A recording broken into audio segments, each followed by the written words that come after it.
everybody. Happy Saturday.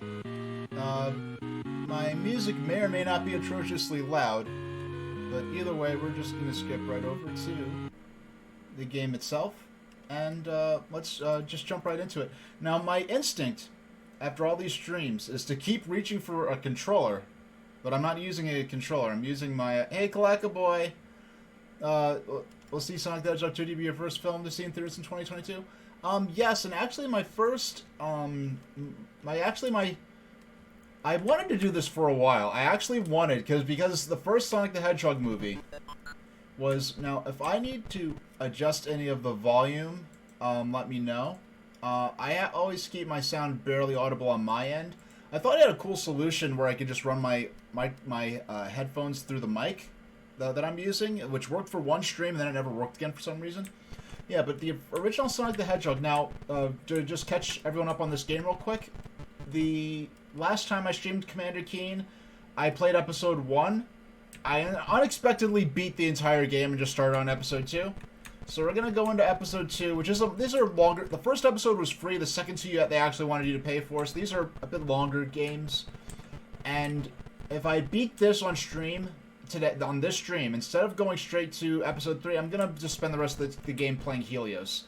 But yeah, Commander Keen episode, excuse me, Sonic the Hedgehog, the first movie, was actually the first movie, the last movie I saw before the pandemic really started to hit North America, and they started, having to close a lot of movie theaters and stuff like that.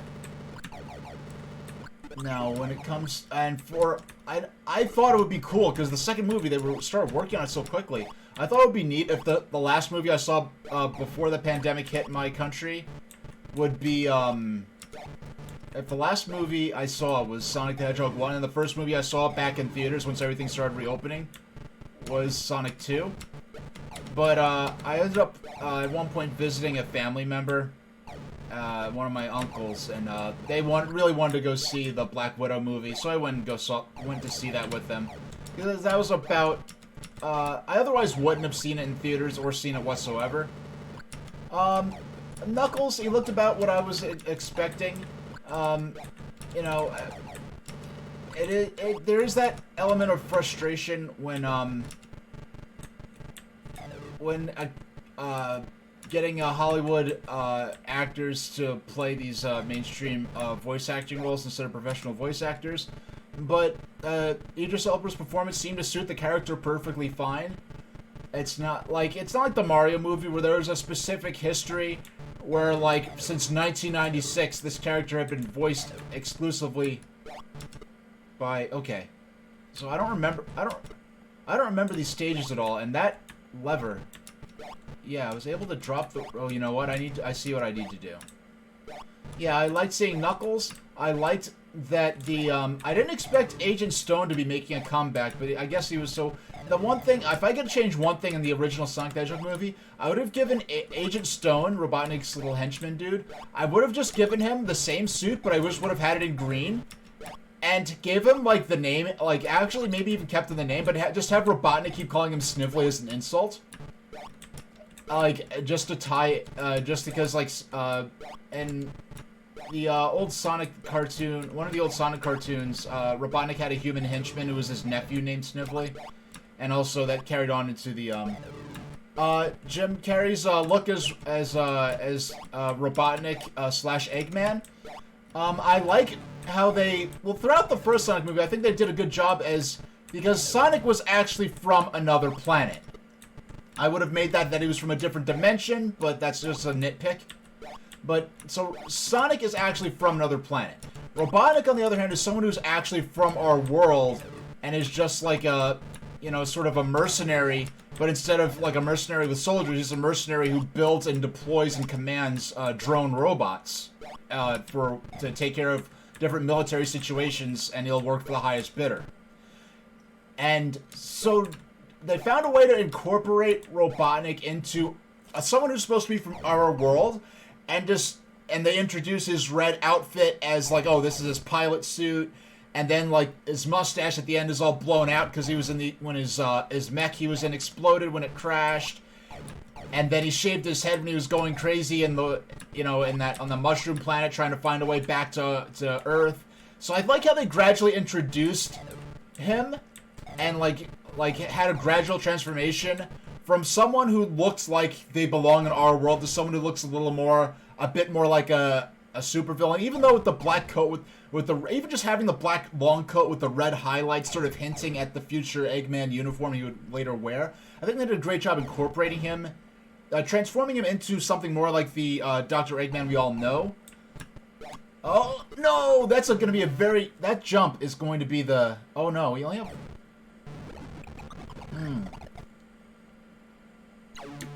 That's going to be a tricky jump to try to take care of.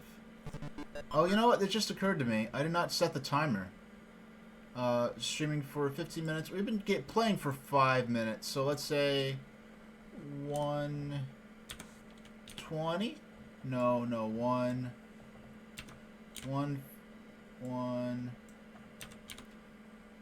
Yeah, no, 1:15. There we go. There we go. That's about fair. Yeah, we'll see how. Well, I mean, like I like how if they continue with the themes from the last movie, of like a just gradual, like the last movie was almost more of an origin story for Dr. Eggman or Robotnik than it was an origin story for Sonic. So if they continue with that, we may get a more portly interpretation, a more traditionally sized version of Eggman by the end of the next movie. But one thing I might have done a live reaction on stream, but I was watching the movie. I was watching Pete Dorr. He was restreaming the Game Awards, and because of that, I already saw the trailer. So I'm not gonna pretend to see it for the first time. I'm not gonna do a fake reaction or anything like that. But I will say that like the first Sonic movie felt like it was very mainstream friendly. And because, unlike some other things, like a Yu-Gi-Oh movie, for instance, if they're doing a new Yu-Gi-Oh movie, there's a lot of lore to tie from. There's a lot of lore in Sonic, but it's been sort of split up into different franchises. It's been sectorized. There are lots of different, like, interpretations of the Sonic world and what you do and want to consider in your version of Sonic. So because of all of that, I think they were able to make something very mainstream friendly, where you didn't have to worry about keeping up with all the stories for all these different games. And they're able to make something that appealed to fans and to the mainstream, whereas this time they've had all those people who aren't hardcore Sonic fans, who know all the lore and history and all the games and stuff like that. Doggone, I died again. Maybe overdoses on Olive Garden breadsticks. Well, remember the breadsticks are free after all. Or free with your meal. Oh, I did not mean to do that. I want to go to the title. Now you know what? Doggone, I did it again. That's what I get for rushing. We need to go to save file 1. We need to get some extra mans, so that we don't have to. It's a very tricky jump they want you to make. Now that time was just being clumsy. Now we have that destroyer robot right there. That robot in particular being, I think, one of the more maybe iconic character designs for the game series. Now I'm gonna wait till those little marching robots come over here, and we'll just hop on there and bounce our way back up. No, whoa, okay. Up. All right.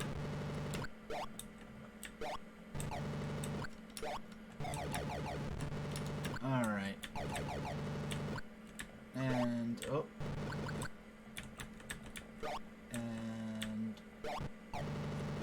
there we go. Nope, there we go. Okay. And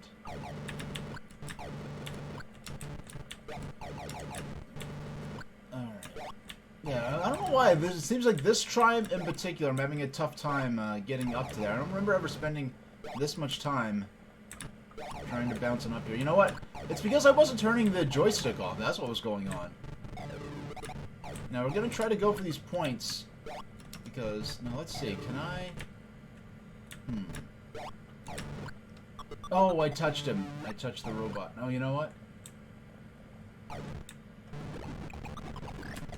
You need to get some more points so we can get some extra lives. Because I'm sick of, I'm not doing this every several seconds. So let's go to a different stage, see if we can earn some points. Maybe a cafeteria stage? Because the cafeteria stage does have a lot of food items in it. Okay, we cleared that. No, I don't, this is... Sorry, dude. Didn't mean to, well, I did mean to, but I... Okay. Oh, no, no, no, no, no! Okay. There we go. And yes, their remains do stay around there, which is rather awful.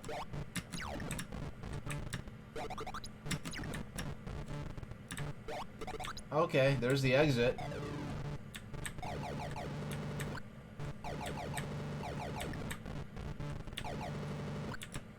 Now, I really don't want to kill these, the little blue, those are actually like children. Ah! No, okay, doggone. Well, at least we know where we can get a bunch of ammo.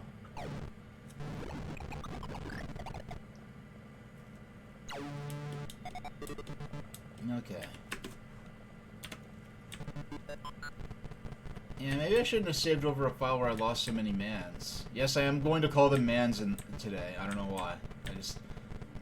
I don't think I heard of people calling your extra lives that in a video game. I don't think I remember any particular friends actually doing that.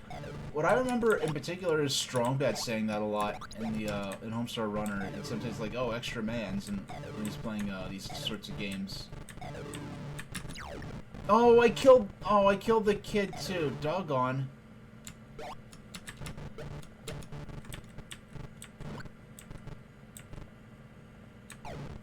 Is he actually reacting to me?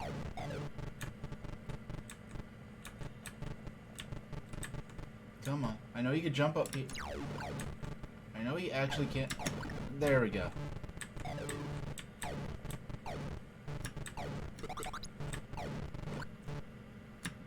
Oh no no, we're not. Okay. I'm not sure if these reacting to. You notice on Amazon Prime they have some Thomas the Tank Engine Christmas specials. You know, I'm guessing most. Amazon. I'm eventually gonna do another Thomas Day. I know in the original series, like 1 through 4, I think there were like maybe 3 or 4 like Christmas Eve sort of specials. One of them was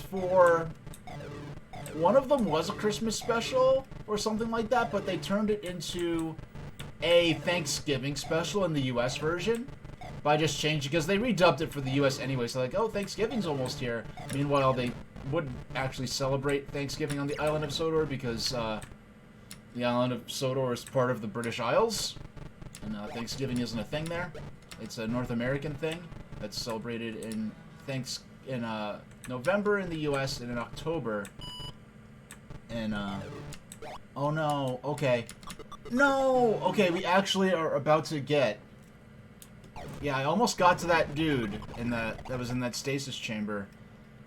Or whatever that thing is supposed to be, and we're gonna get some deep lore on the world of Commander Keen that might shed some light onto some things I've already alluded to but haven't said quite explicitly yet. But yeah, I'm eventually gonna do another Thomas the Tank Engine Day. I do have a watch party day coming up soon that before the end of the month, or actually a couple, because I'm gonna have an anime day. It's a couple of old anime movies we've already watched before that I already spliced together with some old commercials from my personal VHS collection. So it's a bit more like it's almost a bit like watching it on television back in the day. All right. Now yeah, I'm eventually gonna do some Thomas as well, but that's gonna be Amazon based. Oh, I just ran right into him. That was embarrassing. Now I was just being reckless.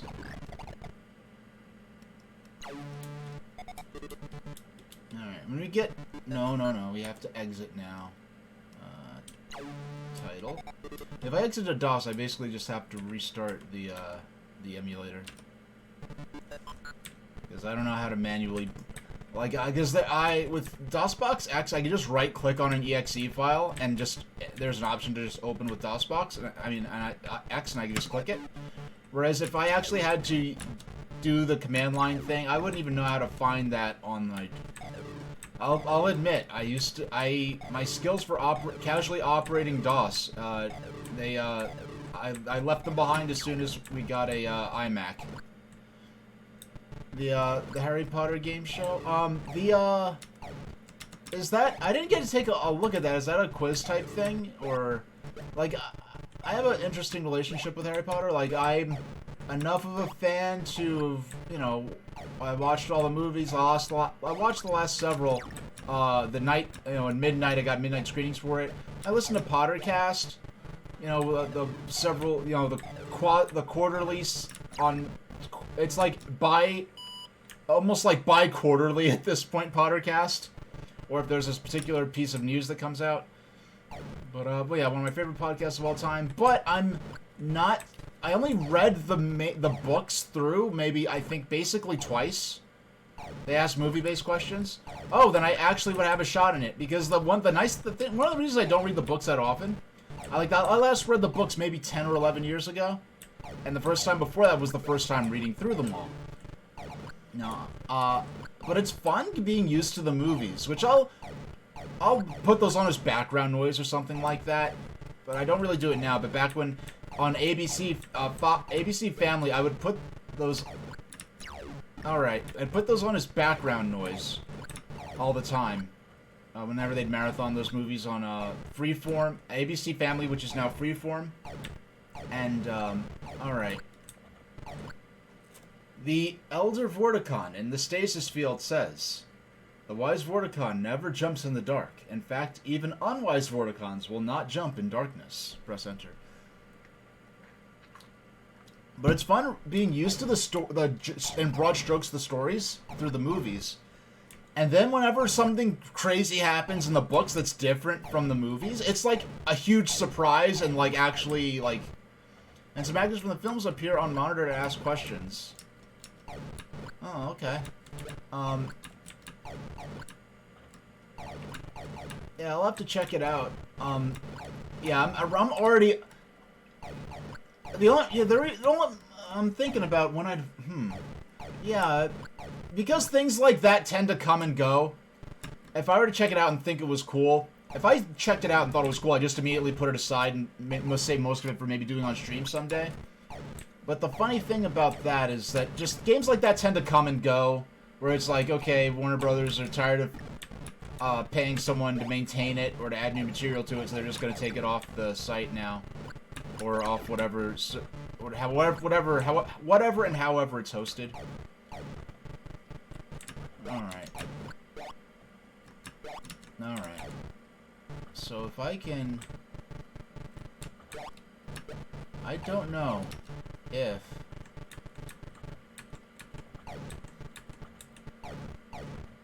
Oh my gosh, a kid went down there.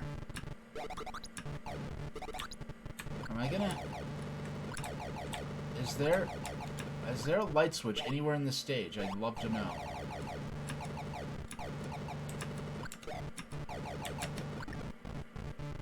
How many shots do I have? I have 25. Man, we already have 1, 2, 3, 4. 1, 2. We only have 4 more laser stages, laser-based stages, to complete the game. Now I need all the points down there. That's quite the cache. 20,000. Yeah. Oh yeah, the new version of Thomas the Tank Engine. Yeah, it's on Cartoon Network. I know it's on. I think it's on Netflix and also Cartoon Network. Yeah, the new version of Thomas. If any kids actually enjoy that, good for them. But among the for any kids for who this new version of Thomas is their first introduction to Thomas, they may enjoy it. They may like it just fine. They may even get their parents to get them toys. However, I will be shocked if any of those kids grow up with a lifelong love of trains. The original books and the original television series gave a lot of the kids who watched it a lifelong love of trains and steam engines and railroading history that the modern version of Thomas, I don't think it really cares about. It's basically not a show about trains anymore. They could have made basically the same show and have it be about talking animals or just about anything. It's just about train-shaped creatures that arbitrarily... It's just not about trains anymore, so...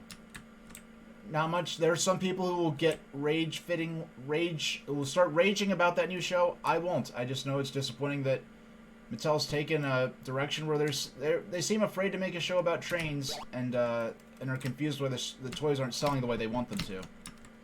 Because kids will buy toy trains when there's a cool show that's actually about trains. Wow, we caught a... What the cheese was that? Kid, you've had a little too much sugar. Okay, these kids are going bananas. They're jumping straight through that wall. I'm trying not to kill these kids. There's no, like... This isn't a playstyle matters type thing where... this is purely for our own emotional gratification, not killing the kids. But if I could avoid doing so, it wouldn't be so bad. Harabus is in chat. If I'm even saying that right. I don't know if I'll be able to finish the stream as I planned. I may or may not have thumbs at the end of this session, because he has a habit of turning people into foxes, but which I do applaud. However, oh, shucks. Okay, that was close. That was real. Oh, doggone it. All right, we're gonna try this one more time, and he's a streamer too, by the way. And excuse me. Doggone it. Could you have waited till I did the break to transform me? I mean, gee whiz. Alright. Fortunately, I have some restorative potion and kept it ground level with the cork off, so that I could drink it without thumbs.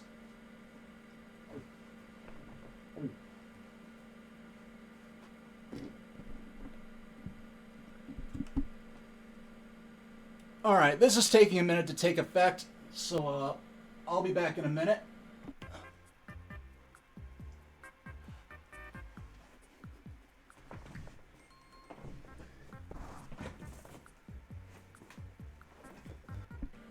Okay.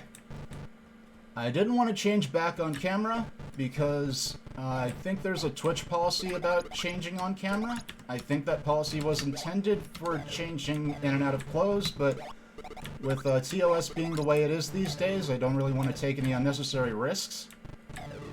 Alright, enjoy yourself. Go check him out. I don't have a shout-out button, but yeah, definitely go check out his streams. He's a real cool dude, and his streams are a lot of fun.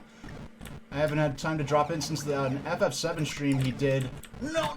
Oh, I almost jumped in between the bullets. I let myself get bamboozled after I went and already got the doggone extra life, but...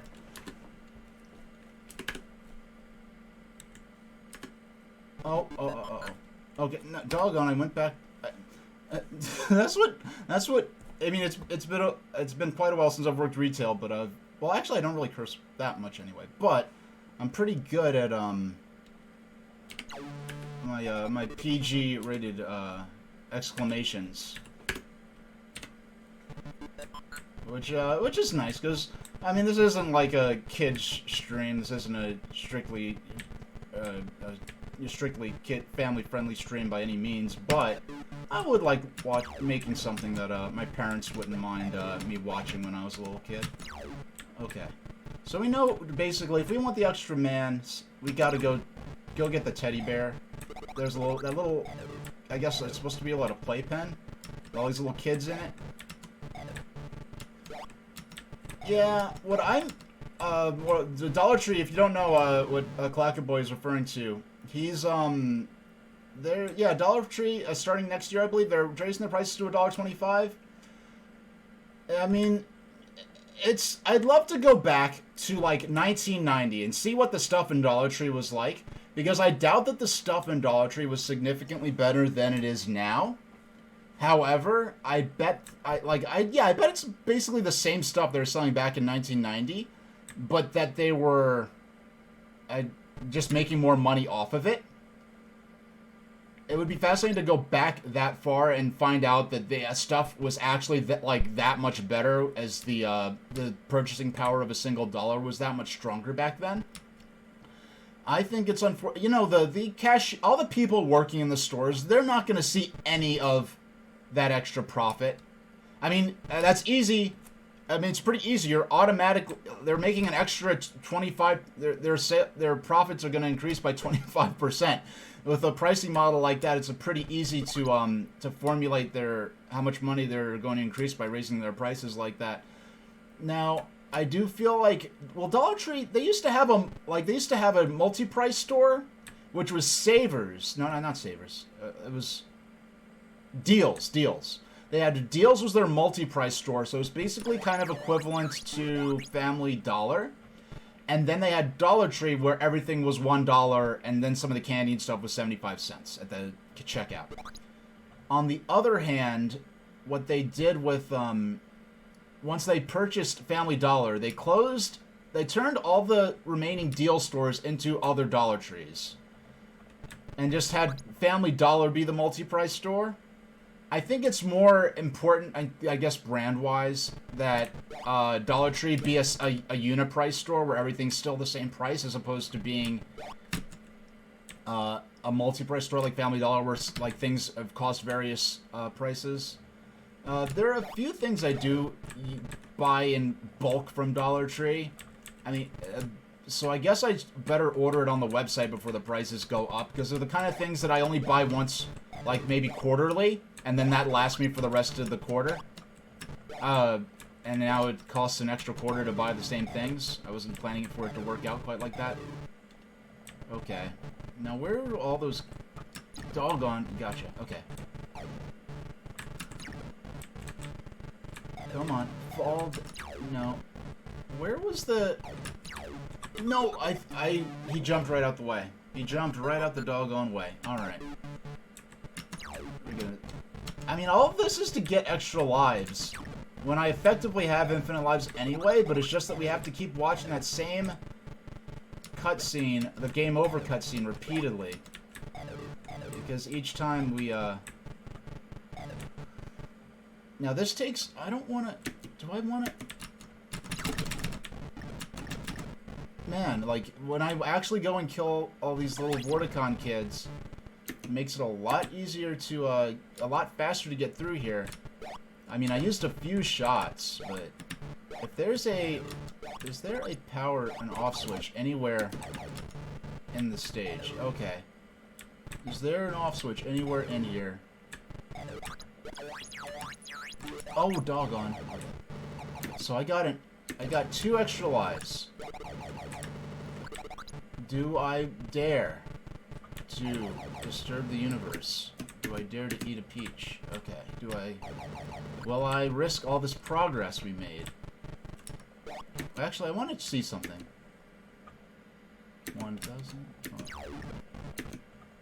Yeah, you do not get points for killing the Vorticons, so...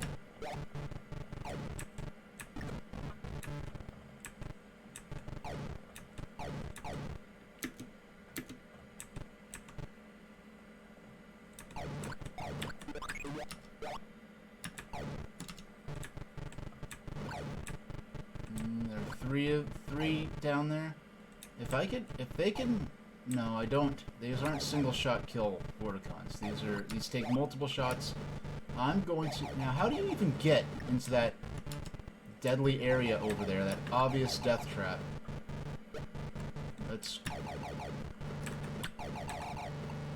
Oh, I'm so glad they do not have lasers, because he would have totally destroyed me. if he had a laser, because I was not prepared to defend myself from that. Okay.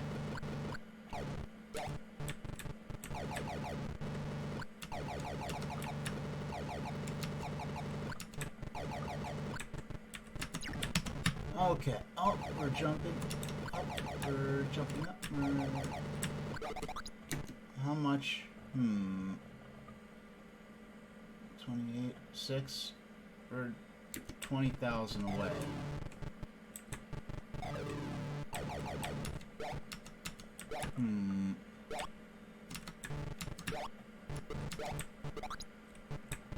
They changed to $1.20. Azure 714 saying they changed to $1.25 about 5 days ago. There, you know what?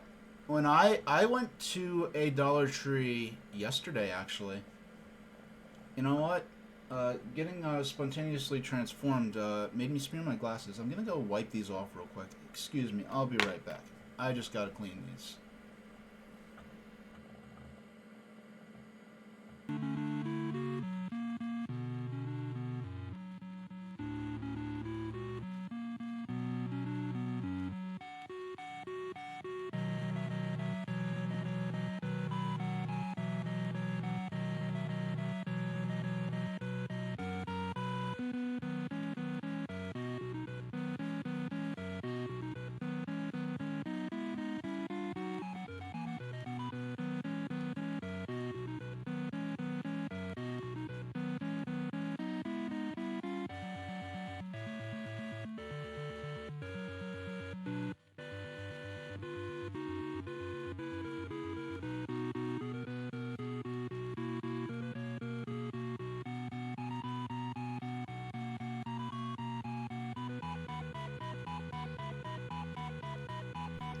Alright, I'm back. There we go.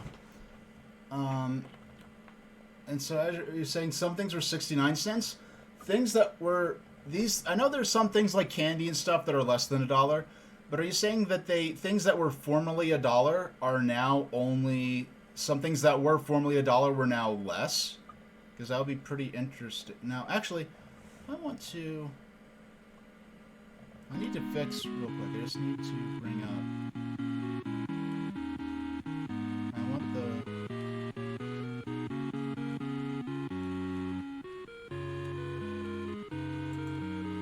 There we go.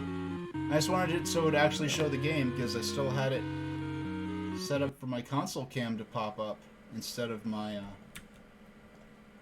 the game window because I was playing on Wii U last time.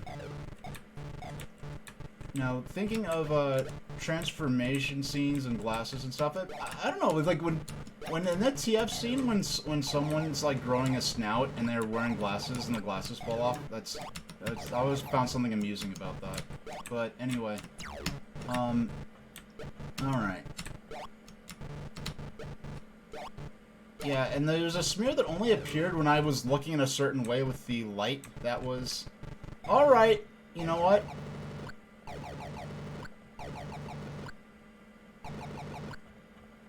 They get... Okay, that's reasonable then, because it sucks when they, like, you know, oh, everything's $1, so the idea is that, oh, everything... I guess all the items that would have... Oh gosh, okay.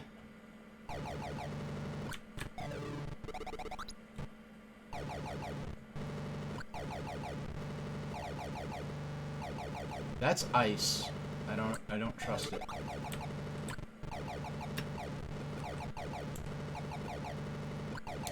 I forgot which...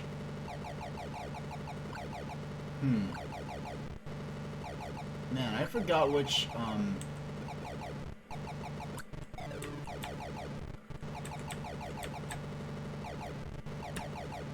Oh yeah, Animorphs. Yeah, good thing none of those kids and none of those kids and Animorphs. Good thing none of them happened to wear glasses. That would have complicated things very quickly.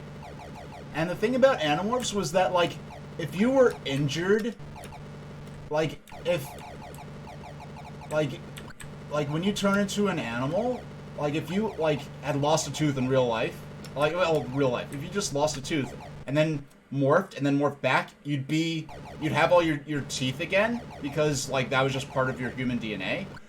But if you had like a congenital thing, like if you were born without a limb or something like that, and you morphed, the whatever animal you morphed into would have, you know, it would be a copy of whatever animal you had acquired the DNA from. But then when you morph back, you'd still be however you were born, pretty much. So it's interesting how they managed to balance all the mechanics with that. And then, like, the TV show, which, I mean, it wasn't a good adaptation of Animorphs, but looking back on, and I haven't watched it since then, this might be on Amazon hold on, I want to see this right now. I want to see, hold on. Amazon Prime Video. I want to see if Animorphs is on there. I doubt it, but if Animorphs is up for watch, okay.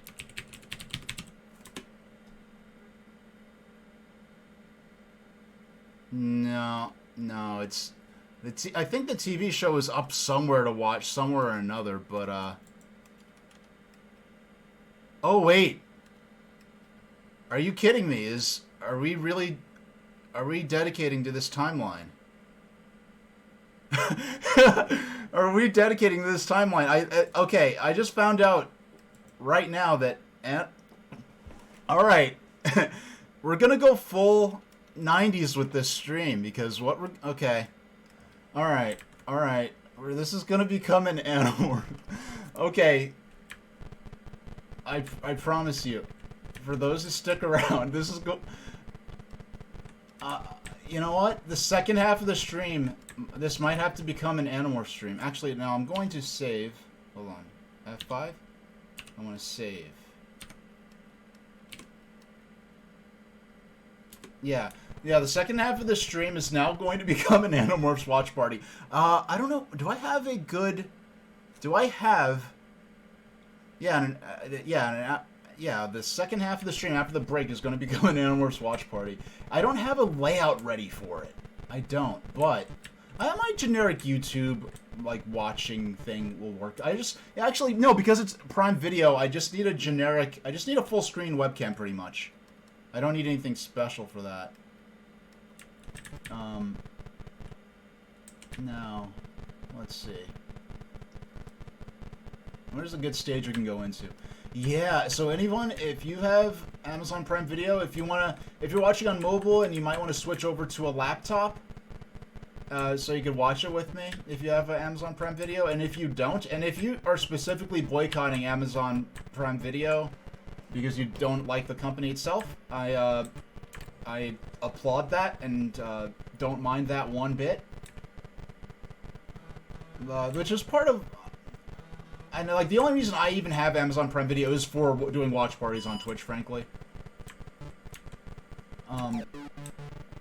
Okay, so we're going to reattempt this stage now that we have some extra lives. We could die a couple of times without,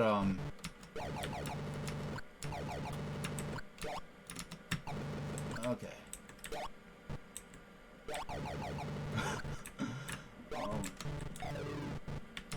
Okay, that was close.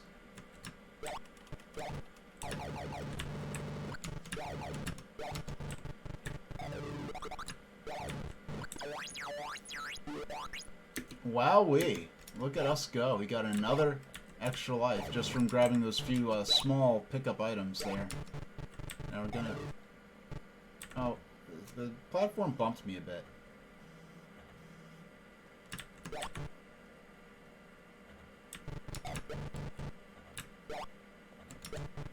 Yeah, no, if I do a watch party, I'm gonna have to remember...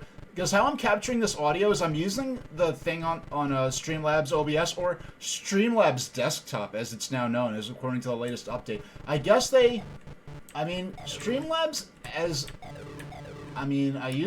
OBS, but as a company, they've done some questionable things, and I'm wondering if because Streamlabs OBS is based on the open source broadcasting program OBS.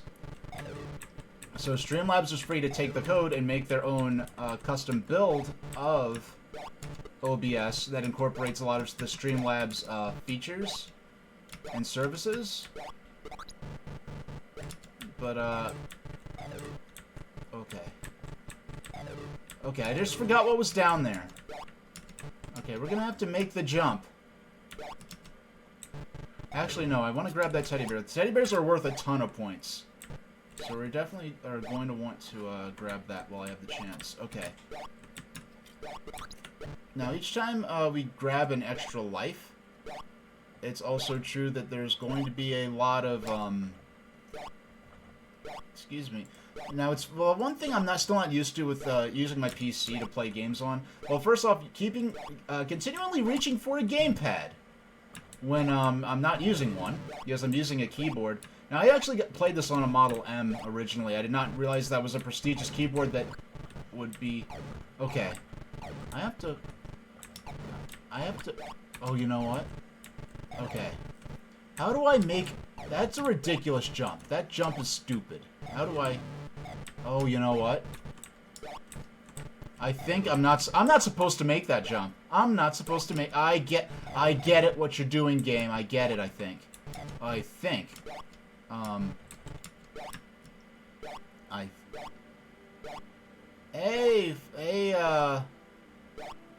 Let me say this right. Fletchard. Is that how you say it? Hey, how you doing? Had any oops yet? My first oops was back during the... I almost said something harmless, but it could come off weird. I almost said my first oops was during the Clinton administration. No, but that's back when I was playing the game, and it's like I deliberately triggered it my last stream of this. This is the first time I'm really playing this since maybe 2001 when I finally put away my IBM value points into my garage and never plugged it in again, though I still do have it. What I did, so by that oops reference, I'm guessing that you are familiar with this game already, because the game's like the design vocabulary of, I guess what I'll call the vocabulary of this game so far, right? It's okay. You have to turn off these lasers that are pointed at different landmarks on Earth. So you go into a laser-based level, you get to the control panel for the laser. So your instinct as a gamer at that point is going to be to press the lever, isn't it? Isn't that normal? So you press it, and it activates the laser and triggers an alternative game over where Keen himself zaps Earth with a laser. Now I'm guessing what they want me to do is to use the light switch to lure all those Vorticons in the laser-based chamber up, and then go back down and around, and then turn the light off so they can't jump anymore, and then go back down and around so you could access the stage select. Yeah, you're not supposed to actually mess with the lever.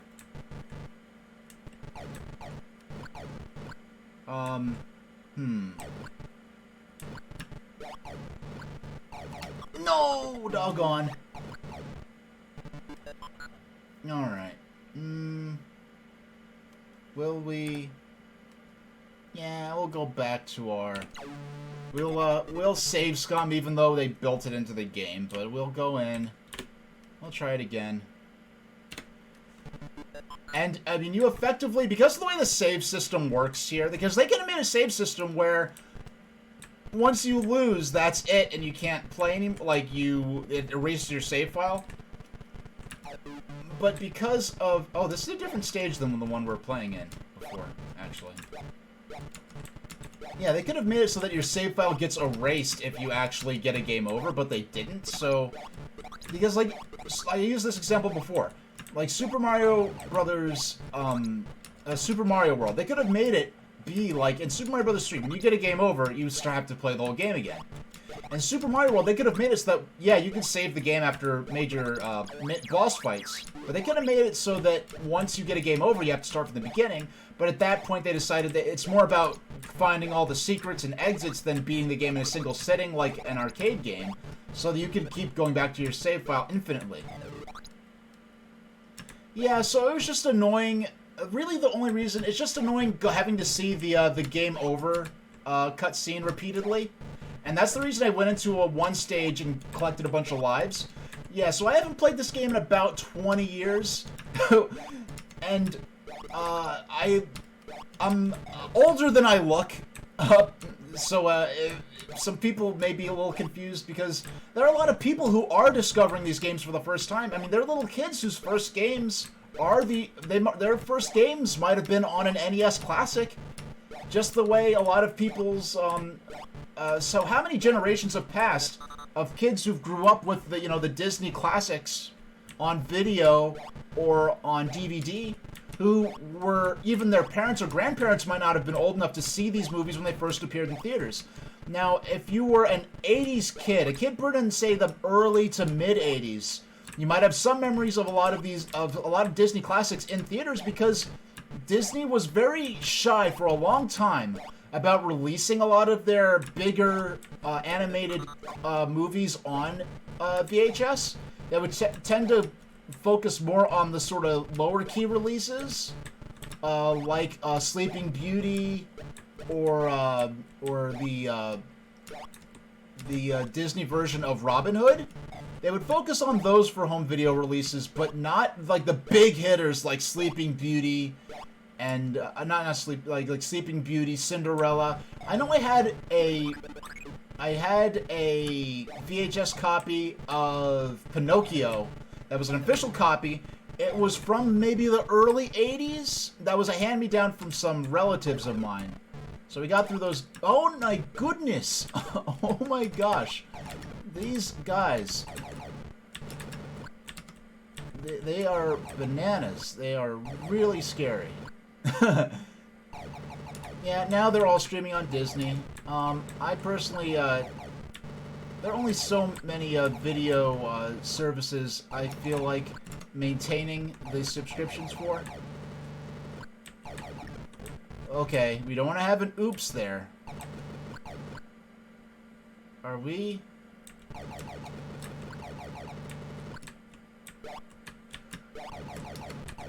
Oh my goodness. We have to not get murdered by robots. No, we're back in Metroid Dread right now. It's like, please just don't get murdered by the killer robots. Like, those robots, they would get up in your face and, like, blast your face. Oh my goodness. Okay. We have to go around the other way. We have to take the scary route. The even scarier route than this. Yeah, I'm not going through all that for some teddy bears. We have to make this jump right here. We have to save Sydney, Australia. We won't be able to save Sydney, Australia from Xeon in the Universal Century when they drop a space colony on it. But we will be able to save it in the mid-90s, or actually early 90s, if we assume this takes place the year the game came out. Now, it appears that the Vorticons have loaded off the screen and are not... We have to make this jump. We only have one shot at this. We have many shots, but we have to do the whole stage again. Oh my... Now, I forgot if the... Is that sign? Yes, that sign is a solid object, which is very, very scary. So we're gonna have to jump up and over this. Okay, here we go. Here we go. And... Oh! This game right here. Oh my gosh, we did it. We were halfway through. We just have to... That block, that white sign, and somewhere in game, in the first game, there's a translation of this galactic alphabet. That's just a cipher for English. It's just a sub-in letter for letter. It's nothing... We're not, breaking the Nazi spy codes with a supercomputer or anything like that with this. But at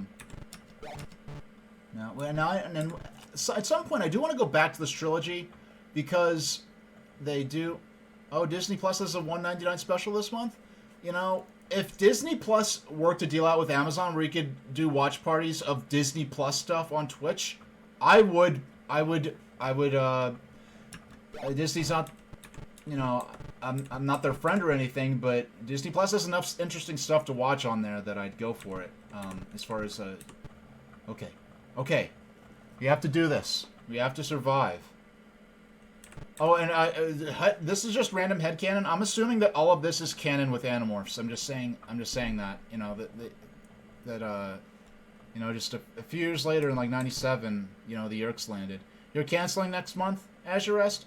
I mean, if there's not enough stuff that you're watching on it, and it's not interesting enough, if I was big into Marvel movies, it would be worth it. If I was big into all this new animation stuff, look how much I'm stalling, because I'm afraid of this jump right here. Okay. We have to make the jump. Oh, we did it. We did it. Okay, we're good. We're good. We're good. We're good. We're good. We're good. We did it. We saved Sydney, Australia. And we are immediately saving. Immediately. F5. Slot 1. Y. Okay, so look at our status screen. We only have 3 more stages before we beat this game. We only have 3 more stages. Only 3 more stages till we beat this game. Way to go. No, thank you. No, I think we have to save We haven't saved any landmarks in Asia yet. I mean, this is an American developer, so it might have a bit of a, I mean, it's funny, because we're saving specific cities and landmarks that are on the screen. I do believe we have to save Cairo as one of them. And we're saving specific cities and landmarks that are on those big screens next to the levers. But if we pull any one of them, the whole planet gets destroyed, not just that specific city. So, okay, let's go to the stage that we were grinding on before. Now, this stage up in the head of the ship, this is going to be the final stage. It's probably the most challenging. Now, I never beat this game as a kid, actually. Yeah, so, so Flitchard, I heard, if you're still on stream, I don't know how many... I've had a couple people pop in just like, holy mess, you're actually streaming... Someone's actually streaming Commander Keen. It's a game I understand doesn't get a whole lot of play on this site. I'm not streaming under those categories just because they seem so barren that I probably would get more exposure to streaming under retro. Let's see. Okay, you guys... These guys are adorable, but they're a pain in the butt. Now, we came pretty close to beating this. We have to figure out... Okay, we have to figure out... We have to get... We have to figure out what they want, I guess. Alright. Do we want... Oh my goodness! Alright.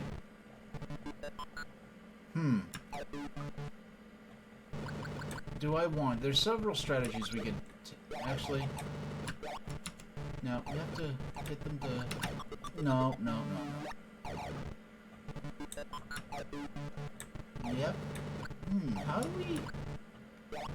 get them to... You have to... I mean, turning off the lights will make them not jump, and that's gonna be... We're gonna have to leverage that to our advantage in some way or another. But I don't know. We are going to collect these point items here. Yeah, because there are no one-ups. Yeah, like in Super Mario Brothers games, even the old ones, collecting points. I mean, you get 100. For 100 coins, you do get an extra life. However, it's not something. There's not much impetus to go for a high score. Sorry, I just had to grab a little water for myself. Now, oh, you know what? I wonder. I'm thinking. If I could do... No, I just zapped a bunch of... There we go. Alright, so they have now left the area.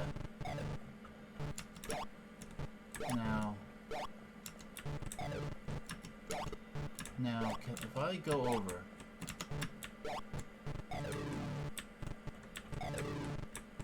No, we want to fall on this side.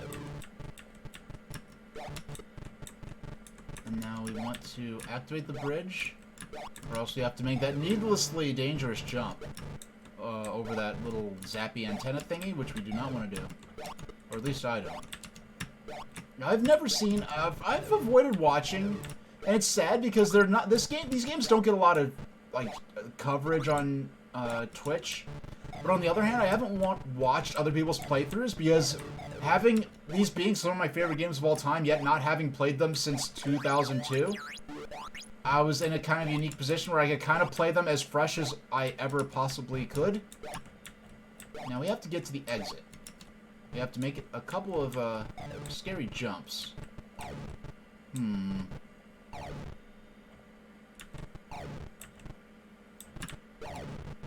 Oh no. Yeah, so we didn't make it that time. We didn't make it. But we have... Like, what is it? I have a... No, I did not mean to do that. They'll be taking pre-orders. Yeah, yeah, I heard there's another batch of pre-orders for the Analog Pocket. Now, what I may do, I may go... I'm probably going to go for those batch of pre-orders. And what I'm going to do specifically, because the first batch of pre-orders, I did not buy the Game Gear adapter. Because I'm like, well, I already have the Analog Mega SG, and that plays my Game Gear games. In fact, that's 98% of my gameplay on the Mega SG was used for Game Gear gameplay.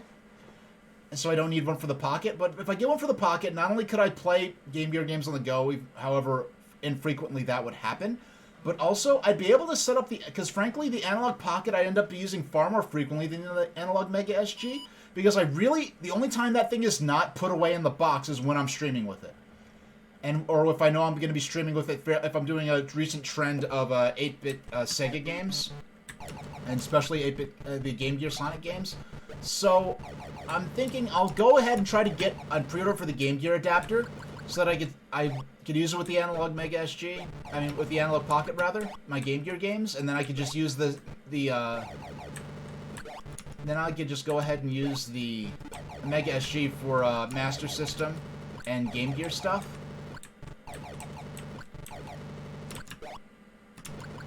Yeah, so I am going to go ahead. Now, on the other hand, back when the initial set of pre-orders was being conducted for the Analog Pocket, if I had taken the half a second it took to click on to include the Game Gear adapter, that might have taken up so much time that I wouldn't have been able to get the pre-order in.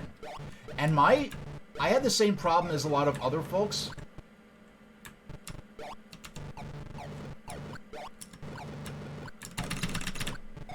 Oh my goodness. Yeah, so we're going to... So whenever we game over...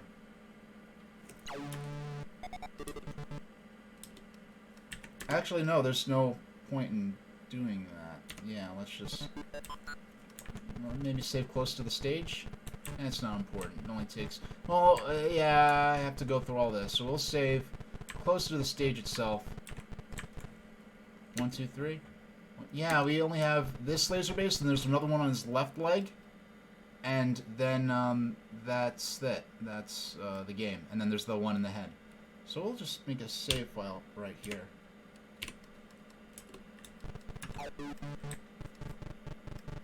Yeah, and so because of, I guess, the COVID impacting the manufacturing costs, it's going to cost a lot more to get an Analog Pocket this time around. So I hope everyone who wants one is able to get one. I am going to try to get myself the Game Gear adapter. If my Analog Pocket, I do have my next stream already announced. However, if I get an Analog Pocket, if my system ships before any of the currently scheduled upcoming streams, I will change my plans. I will maybe even do unscheduled streams, which I very rarely do. I'll do unscheduled streams, and possibly, depending on when it happens, or a next day stream. Because I know there's going to be a rush of people wanting to see the system in actions, and I do have a console cam set up, so I can show that I'm using it, which is cool. The Analog Pocket plays Game Boy. Now, I may be mistaken. You can check on the official website, but Game Boy, Game Boy Color, Game Boy Advance, with cartridge adapters. It will also play, I believe, Neo Geo Pocket Color, Atari Lynx, and Game Gear. Other I believe it also plays the TurboGrafx game cart. Oh my, that was just clumsy. That was just silly and clumsy. That was just me being a doofus. There may be other adapters in the future. Hobbyists may program other FPGA cores for it in the future, because this analog pocket seems to be the beginning of a new sort of concept in how analog is conducting their systems, where it's not going to be available at launch, but sort of a operating system with an emphasis on archival features, where you could put in like box art and stuff like that. Now the system itself is only going to play cartridges of the original cartridges. However, it always tends to be the case that someone, can't say who, will put out some firmware, unofficial firmware for the analog systems that will let you play ROM files off the SD card. But the emphasis really is playing games on the original cartridges, which is what made the system so appealing to me personally. No, that was me being silly again. I should, you know what, I need to make the robots go away first. Wow, I did not realize that the purple robot could friendly fire the red ones. You'd think the Vorticons would have given their little butler menial task robots armor that could deflect their war drone bot dudes. Oh, but okay. And you can hook up to a TV? Oh, yes, the Analog Pocket. It has a dock. It has a dock that I also pre-ordered. I believe it's sold separately. If it is, I pre-ordered that. Honestly, if it did not have a dock, I would not have purchased the system. If it didn't have a dock, there'd be maybe a 10% chance I'd bother purchasing it. But with the dock, now it's a matter of now I can stream these handheld games off the original cartridges. Which is... like, if I wasn't a streamer, I would... I mean, it was the analog, the announcement of the Mega SG and the fact that it could play Game Gear games was what made me want to... like, I got the SG because it could play Game Gear games straight off the cartridge. And that was like, you know what? Now we're getting to a point where we have aftermarket systems that can play Game Gear games straight off the cartridges. Now might not be a bad time to consider getting into streaming. So it was actually kind of analog themselves that inspired me to actually start to make plans to get into streaming. Yeah, and I mean, there are some people who can be a bit snobbish about FPGA versus emulation when it comes to these aftermarket consoles. But I wanted the Analog Square to be a huge success. I wanted it to be a lower cost emulator-based option for people who just wanted to play with their cartridges, maybe make a digital, dump their cartridge into a digital form, if they want to, you know, pull the ROM files off of them. But now there's the Game Boy, the GB Express or whatever it's called, or the... Yeah, I'm gonna have to go all the way back around. Yeah, it's what a bummer that you had to, you canceled your pre-order, right? With the, yeah, I'm gonna have to, I'm capturing this by using the captures my desktop audio. I'm capturing my desktop audio using Streamlabs OBS.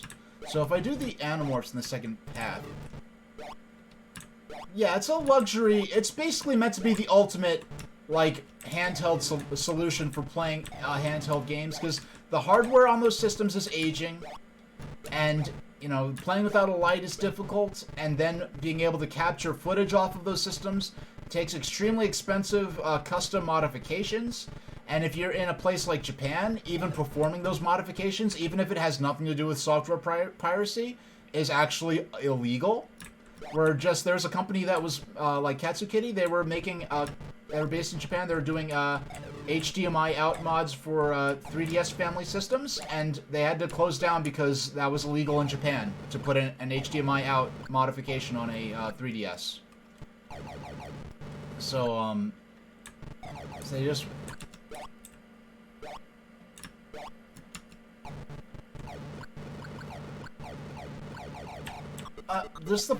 I don't know what I'm supposed to... It's so funny. Like, what am I supposed to... Am I supposed to just full Leroy Jenkins on in there? And freaking just try to blast my way through?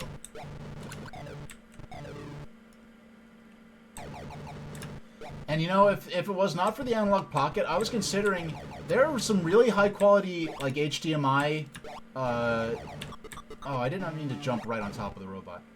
There's some really high quality, now if I die again, we're just gonna... Yeah, there's some really high quality, HDMI, adapters for the GameCube, and I would have used that along with the Game Boy Player as my solution for playing, Game Boy Advance, Game Boy Color, and, well, Game Boy Advance, Game Boy Color, and Game Boy games. Oh my goodness. I'm just... Yeah, I'm gonna... Am I just gonna have to try to get lucky? Because it shouldn't... You got last place. Enter your name. Nah. Just put in STSH. Yeah, the...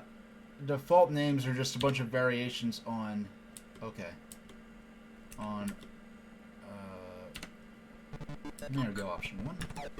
Jump right in there.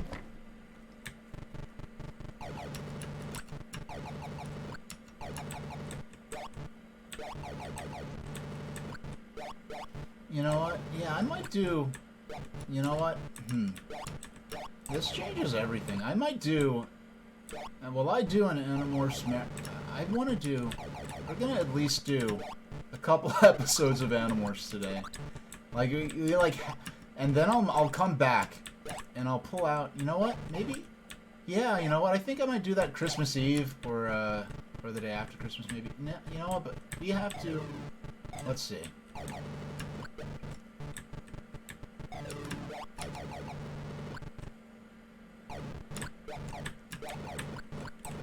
Yeah, okay. Alright. That's the solution. We just have to go full Leroy Jenkins and just charge in and hope we don't die. Alright, so we saved London, Paris, Sydney, Moscow, and New York. We only have 2 more cities to save. Hey, if you go for the pocket, I wish you the best, Kalakaboy.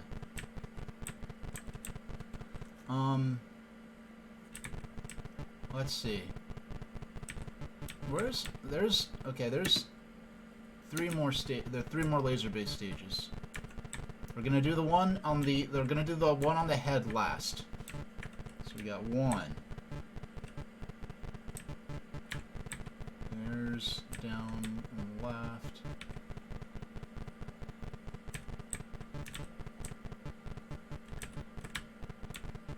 Okay, we got that one.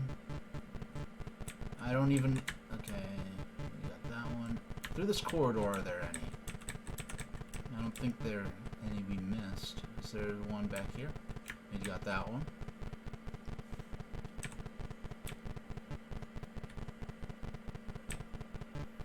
We got that one. And actually, yeah. So... There's one here. So we'll save here to be close to the, Actually... Yeah, we have got a lot of lives. We'll, overwrite it? Yes. Okay. Heck, at this, if I keep... We cleared 2 of these stages already. If things keep going like this, I actually might end up beating the game today, which I genuinely did not plan on. I actually have my layout for Helios ready to go. Now what's over here? Okay, we're just gonna get some sodas. Kid, you're way too hyper not to have actually even eaten the sodas. Or had any sodas. Oh, there's a killer robot over here. That's great. And there's a kid running around. Okay, we're... Alright. You better behave. I don't want to zap this kid. I want to... Oh,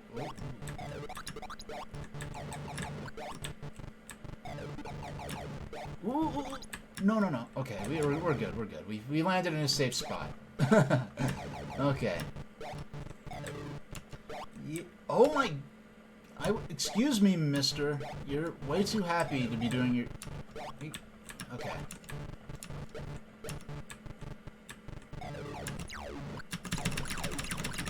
Oh yeah, he landed in a spot where I could... Hey... Well, there's the Sphinx, complete with his nose missing. Thank you, French soldiers of the Age of Imperialism, for shooting the nose off the Sphinx for us. Okay. We are not going to have what was it that, as Filtered said, an oops? We're not going to have an oops. We're just going to... We have to pogo over that zappy antenna thingy. Now, unfortunately, the... You know, I think this was intended to be the first spot we saved, but the first laser base we took on. Because you land here, if the Vorticon goes down in that gap, you're in a spot where you could zap him and he can't zap you. So we have to jump over that antenna without... We have to use the pogo stick for this. Now, there are two pogo stick jumps. There's the normal one. And then there's the pogo stick jump. There's the normal jump. There's the pogo stick jump. Actually, I just noticed this. 20 plus 25, 26, whatever years. Never noticed this. The pogo stick jump is shorter than the regular jump at full height, because it does have variable jumping, where if you tap it, you get a little bunny hop. If you jump higher, he jumps higher. Yeah, you're using Super Mario Brothers style, but yeah, the pogo stick jump is shorter than the normal full height jump. But you can combine the pogo stick jump with the jump button to get extra high. I never noticed that. Ooh. No! Okay, we're gonna have to do that stage again. We're gonna have to do the stage again, but that is a shockingly easy stage, actually. No, no, no. We just have to not let these darn little kids bamboozle us.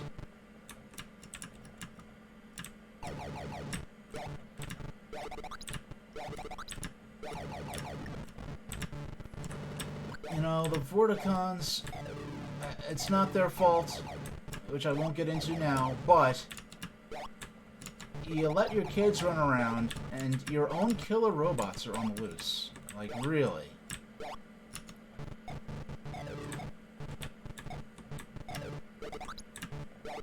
Are they any... Is it... Okay, there's a adult Vorticon here, guarding all these chocolate bars. Oh my... That was me. I love the way he jumped out the way, and I made that move assuming he would take the shot, and he didn't, and that's what led to my downfall right there. So we're just going to,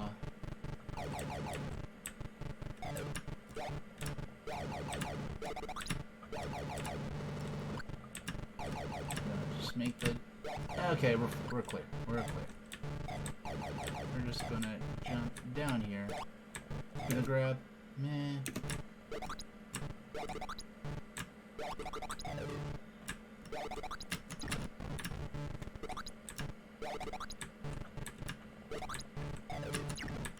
And we got him. Okay. Oh wow, the power cable thing for the terminal of the laser control goes all the way down to the bottom of the stage, which is neat. Alright, so that was just for a bunch of points, which we may not care about the high score, but for the sake of collecting lives, points do matter in this game. Yeah, if you know what? I wonder if Super Mario Brothers could have been made into a better game if getting more lives was based on score rather than just getting 100 coins. Because there's a scoring system in Super Mario Brothers, it's pretty much vestigial.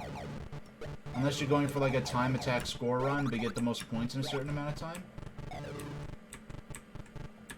Come on. Come on out. There we go. They take 3 shots. You just gotta not choke this time. Just trying to... Oh, there's Teddy Bear. Okay. Yeah. Oh wow. That usually does not happen. Usually the remains of defeated enemies stay on screen. I wonder why it loaded out this time. Okay. Oh, that was so clumsy. I just crashed into that. I didn't even come close to actually jumping over.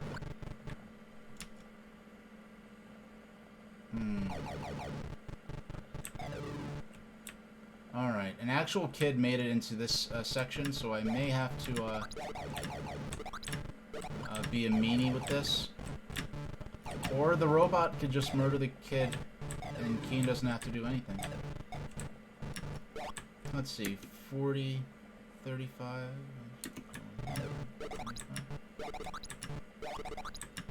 Now,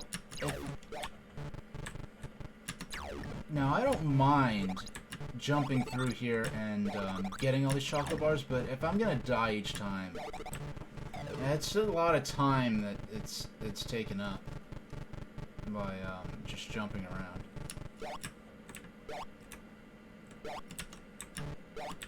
No.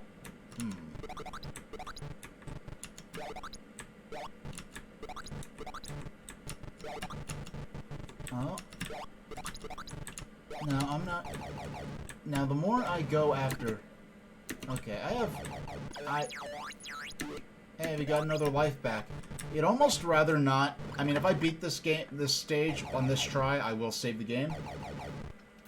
But to a certain extent, I'd almost rather, like, because last time I got kind of lucky. Because I wasn't trying specifically for this. Oh my goodness. Yeah, I wasn't trying specifically for this, but what happened was I got a game over, loaded my save file with a bunch of extra lives in it, and then beat the game on the very next try. So... Okay.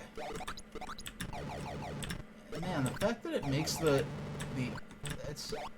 I don't know why, it's like somehow it's even worse when the robot does it. Because, like, when Keen does it, he's like 8 years old, so you can say, oh, he doesn't understand the consequences of his actions, or that these are, like, you know, intelligent beings and not just, like, mindless, like, monsters. But when the robot does it, it's like, dude, your dad or mom probably programmed that robot to begin with. And it's just running rampant, killing kids that's probably supposed to be looking after. Alright. And plus they're little fluffy... They have all the appeal of... Like, Vorticon children have all the appeal of both puppies and children. So it's especially kind of nasty, like, seeing their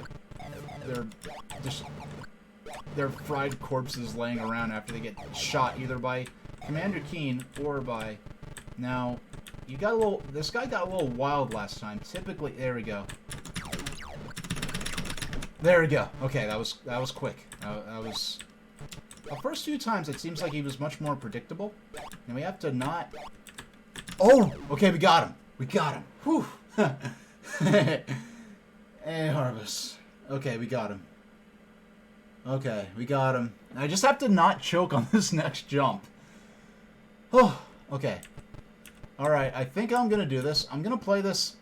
If I don't beat this before the end of the break, when I come back from the break, I'm still gonna play this till I beat it. But if I beat this before the end of my planned end of stream, because I like to have all my stuff on screen. Like if I'm playing a second game, if I know like, oh, in 2 hours in I'm gonna switch to something really different, like Dance Dance Revolution, where it could, not that I even play that. Like, when I was playing Mario 64 for a while, I'm like, alright, I know Mario 64 is a popular category, I happen to be playing it, so if you're watching this for Mario 64, I want you to be able to see my ticker and everything, know, like, hey, in 40 minutes, I'm going to be switching to, I don't know, like, Super Mario Advance. So you're not feeling like, oh, I'm just trying to lure you in with a popular game, then switch to something weird like Konami Crazy Racers. Okay. I have to... Oh, we made it! We made it! We made it. Yeah, so if I beat this game with a lot of time left, I was originally going to switch to Helios, which if you're... Actually, my Helios tag is it on my Stream Deck? Yes, it is. Yes.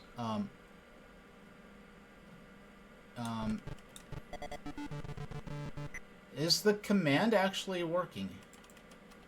Okay, there we go, there we go. It took a second to pop up. Yeah, I wasn't expecting me to press the button because I wasn't actually playing Helios. That's not actually why I did.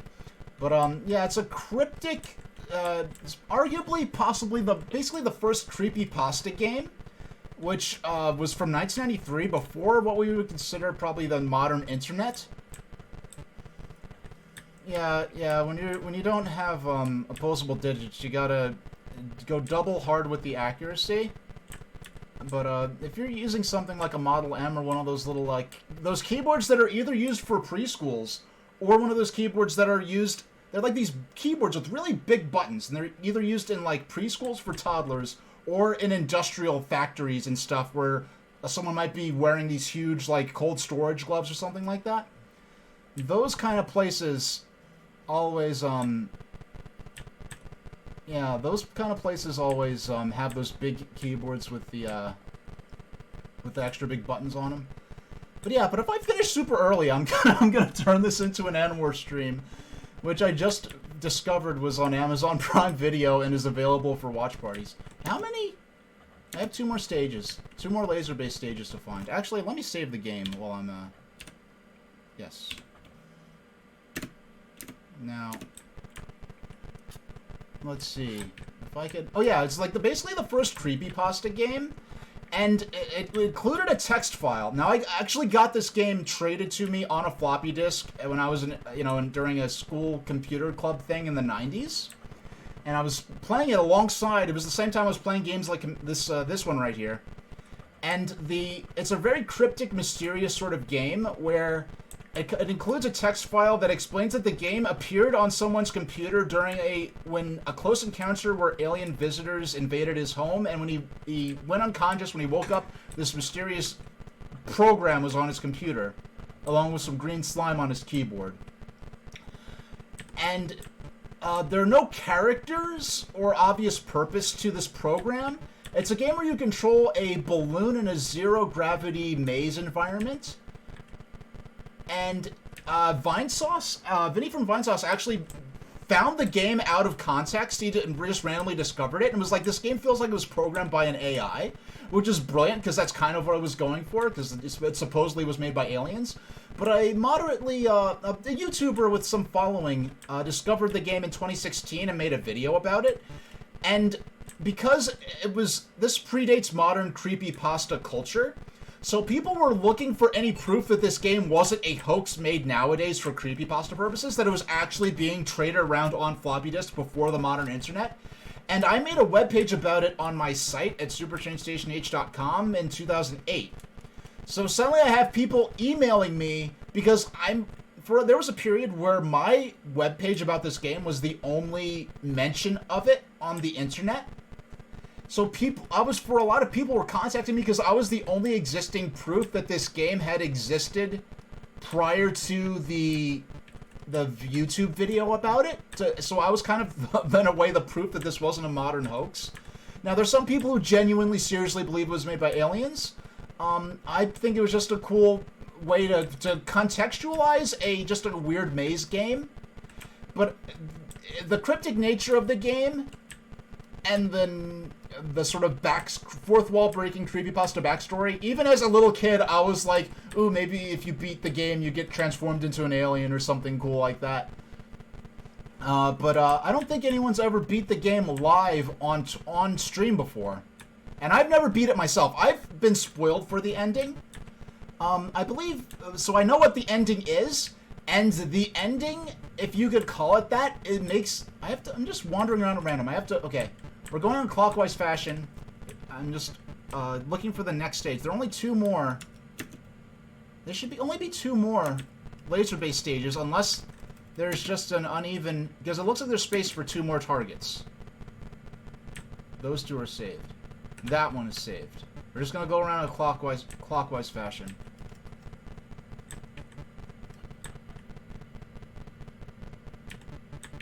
Okay. And yeah, and there were like attempts to contact the creator because the creator of the game writes in the first person that he was the person whose home was invaded by aliens. Okay, that is not a laser base. And it was the one who had the close encounter and who found the game. And supposedly he didn't create it. He just was the one who distributed it on floppy disks. And there are attempts made for a while. No one was able to contact him, which added to the sort of allure of, you know, the mysterious nature of the game. And then there's this element of the story that is now on the Creepypasta Wiki with some embellishments added about the search to try to find this guy and figure out where he is now. Now, if I cannot find another laser... Okay. There are no more apparent targets. This might be the... I think this is apparently, unless one of the remaining... unless one of the remaining stages is lying to us, and with the sign on there. I'm probably not going to end up beating this stage, because I think it's a really hard stage. I don't know if it's in this level, but you do encounter a Vorticon who reveals to you that these guys are actually pacifists that are under mind control. Oh, so it makes the whole going through and going all John Rambo on these guys, especially the little kids, a little more dark. Now, that was just clumsy. That was just me being a klutz. Now I want to actually. This is a good opportunity. I'm going to jump in. I'm gonna jump in. Yay, 6th place. Okay. I want to go into the story. Okay. Billy Blaze. I want to see, does it, what Keen must do. Big purple space amoeba, Vorticon hyper pistol, the pogo stick we still have from ours you dealt with at a blue planet. The mention continues. Okay. Certain areas, robots are worse. I want to see if it mentions how many targets there are. His parents think he's fast asleep. Various. You have lost your way before coming those photos. Unfortunately, you can't read Vorticon.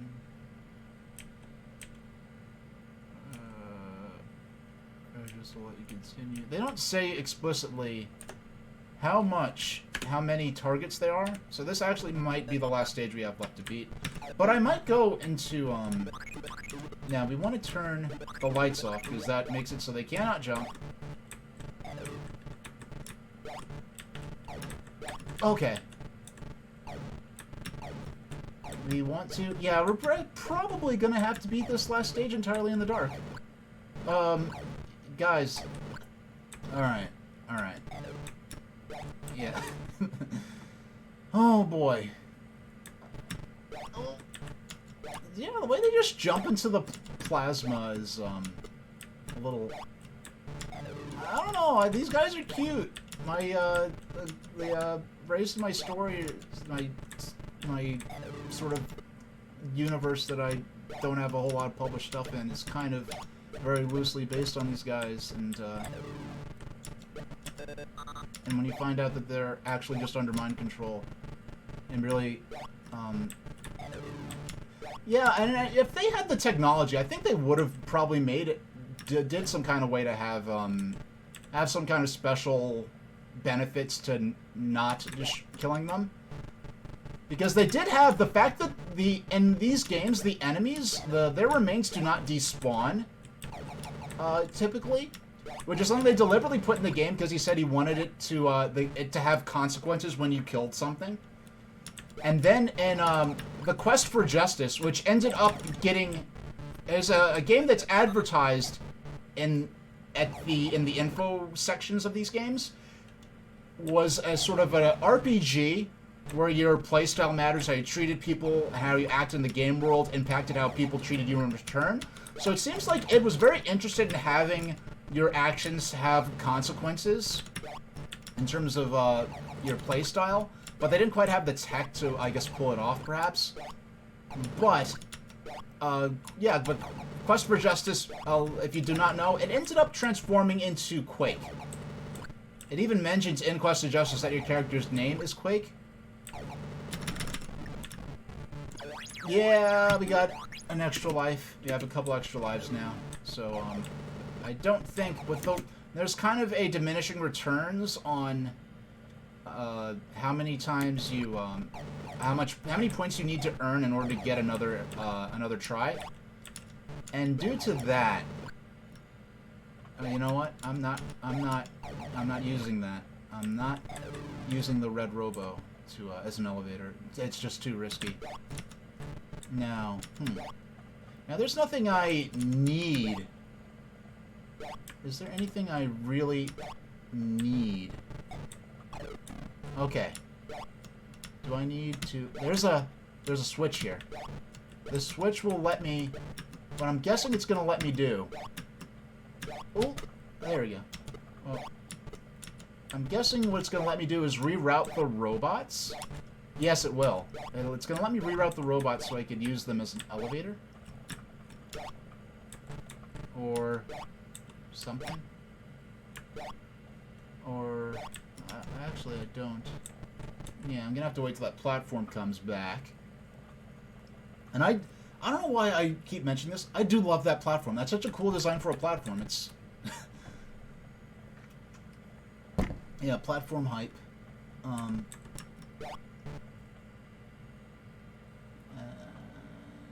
yeah, there's just lots of little moving doodads on them. And they could have just made a steel block without much personality, and it would have served its purpose just as well. Oh, okay. I gotta get him when he's going down and then jump over. Alright. Oh no, I jumped right onto the electricity. Oh, bless it. Okay, I'm gonna jump. I never beat... This is one stage. I think I may have. I don't... I flubbed that. I thought I was gonna make that jump. Because there's some jumps where, like, the second you leave the ground, you're like, oh no, he's not gonna make that jump, I'm done. But then there are other jumps, you know what? I think the... Am I I think in the dark, Hey, Ziggles, how you doing? I think I might be misinterpreting the hitbox for that, the platforms in the dark. I think that might be what's going on. Super train. Yeah, just put super train. Nah, I can't. Don't have enough characters. So just STSH for Super Train Station H. Yeah, how you doing, Ziggles? You have any history with these games? I've been told I don't look like it, but I actually played these back in the 90s. I have not played this. I've started to play through the Command & King series. Actually, only in the last couple of weeks have I finally gotten back into playing these games. This is the first time I've really played through these since 2002, when I finally put my IBM value point away in the garage. I still have it to this day. I just haven't plugged it in since then. So I have the benefit of being able to play these games as much as possible as though without remembering every nook and cranny. Now, I've only beat the first game as a kid. The second game, I did get to the end, but I just cannot beat the final boss.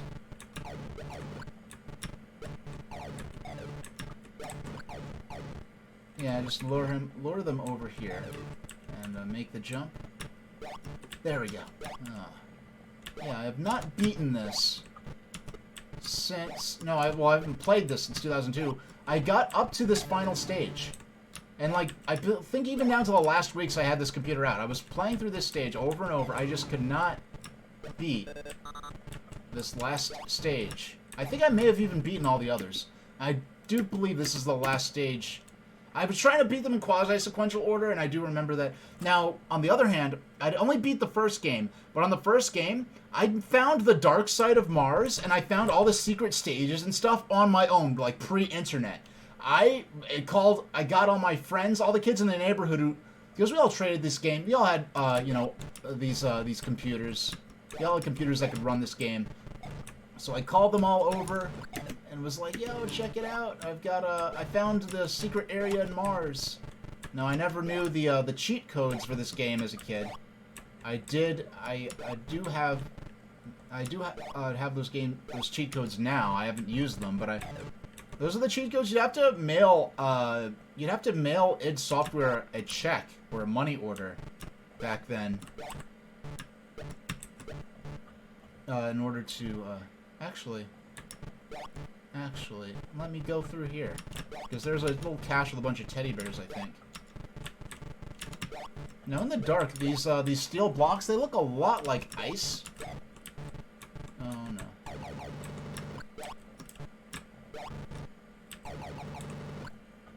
But, these are not ice. Now, you're not the only person to come in here like, oh my gosh, someone's actually streaming this game, which is interesting given that I'm not streaming this in category because I feel like this game is so... I feel like I'd have had very few... I'm not a big streamer to begin with. I'm like the smallest of the small, and aside from that, which has its benefits, I do not... there are a lot of problems... I zapped him the exact same frame that his hitbox triggered the death animation for my character. So, do you want to turn... Why am I having trouble? Yeah, why was I having trouble turning the lights out? Because with those lights off, I have 126 shots. Think I'm armed enough?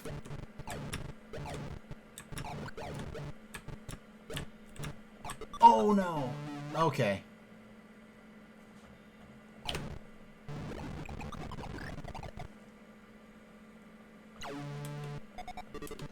Yeah, I only have this one stage left. No. I accidentally went into a fresh game. You want to go to the title screen. And continue game. There we go. Ah.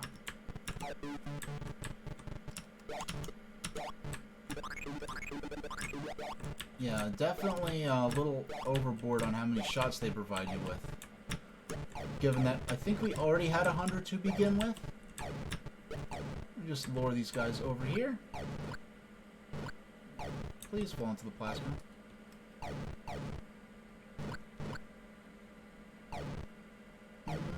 We're gonna... Oh, please fall. Please fall. Please fall. Please fall.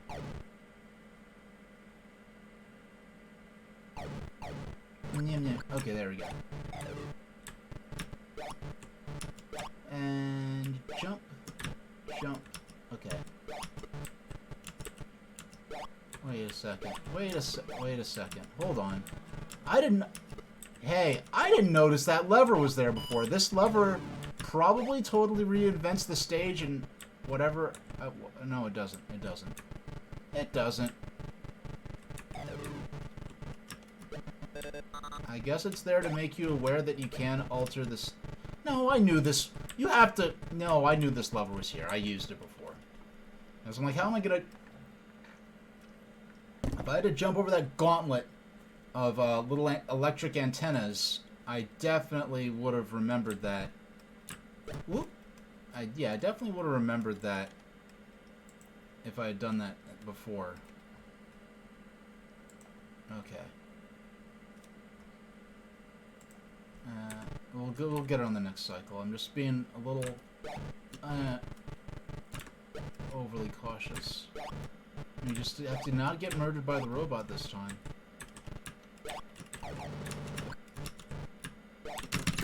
There we go. Got the key. And up here there's a cache of teddy bears. I'm gonna go for it.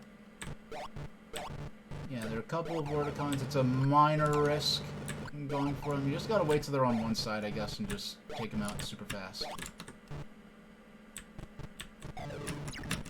Oh, I got them both with one shot. Yeah, we got another. Now, I guess whatever...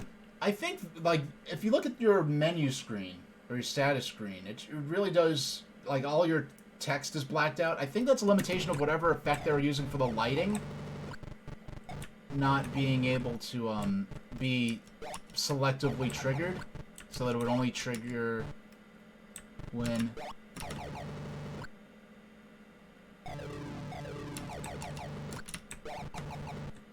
Oh, doggone. That's the first time I took an L in that way. Oh, no, no, no. We want the lights off.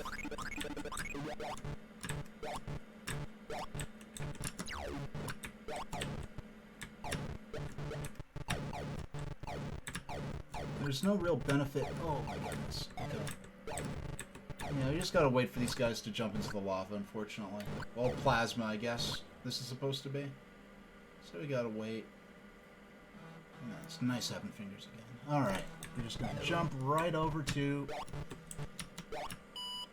Okay. And... Alright. Yeah, so we're getting a lot of...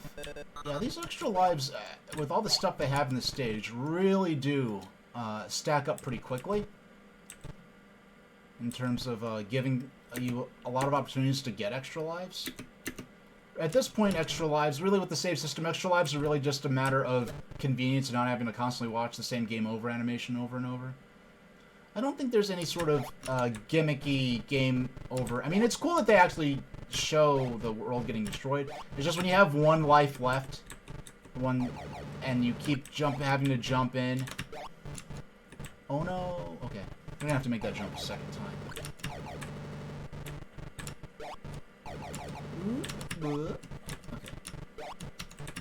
No, now, I don't know.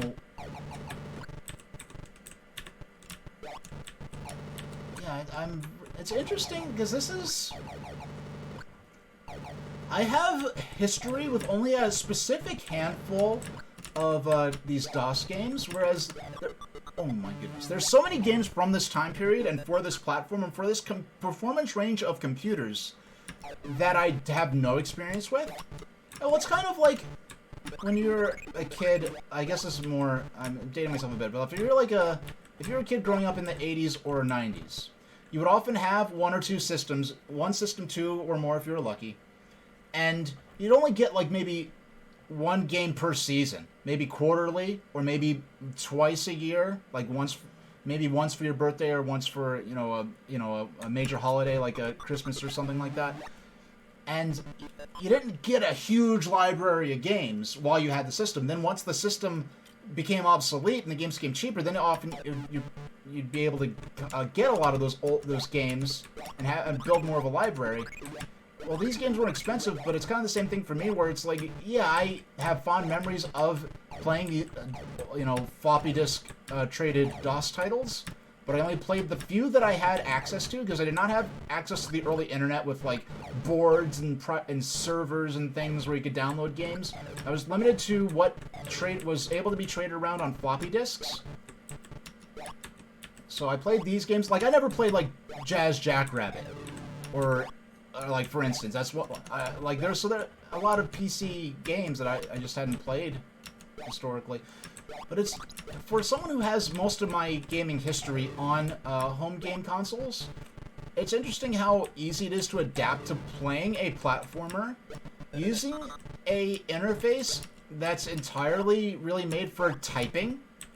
Because the controls for this are Control is jump, Alt is the pogo stick, Control and Alt at the same time is to jump, and the movement is with the arrow keys. Now, I was originally playing this on a Model M. This game did support joystick controls. When by joystick controls, I mean something you'd be playing with like a quick shot joystick or something like that, where you just have a stick and one or two buttons. I guess a game like this would have to have 2-button support, because I can't see how else you could possibly work with the controls into this in terms of firing the weapon. Alright. I'll wait till he turns around.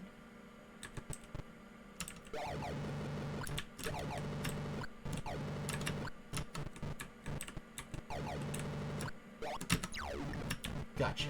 Alright. Grab that first key card. Yeah! He's gonna shoot at me too. I can jump right over him. Now we have to go over and get our teddy bears. I mean, just the fact that there's this warship, this alien intergalactic warship. there are just a bunch of teddy bears laying around all over the place, I think is a bit of a hint that maybe these people aren't as violent as you might think. Alright, so we already took a couple of L's on this run around. But jumping down... Oh my goodness. Oh. No. Oh, doggone. Like, when jumping down there, you have like a... You have to be falling directly vertically down. And even then, you have a... You know what?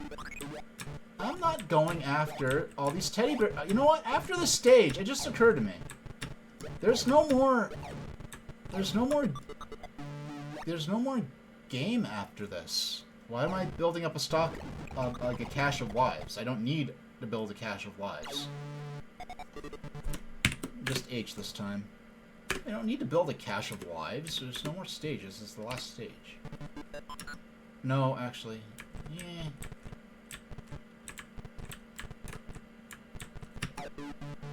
Yeah.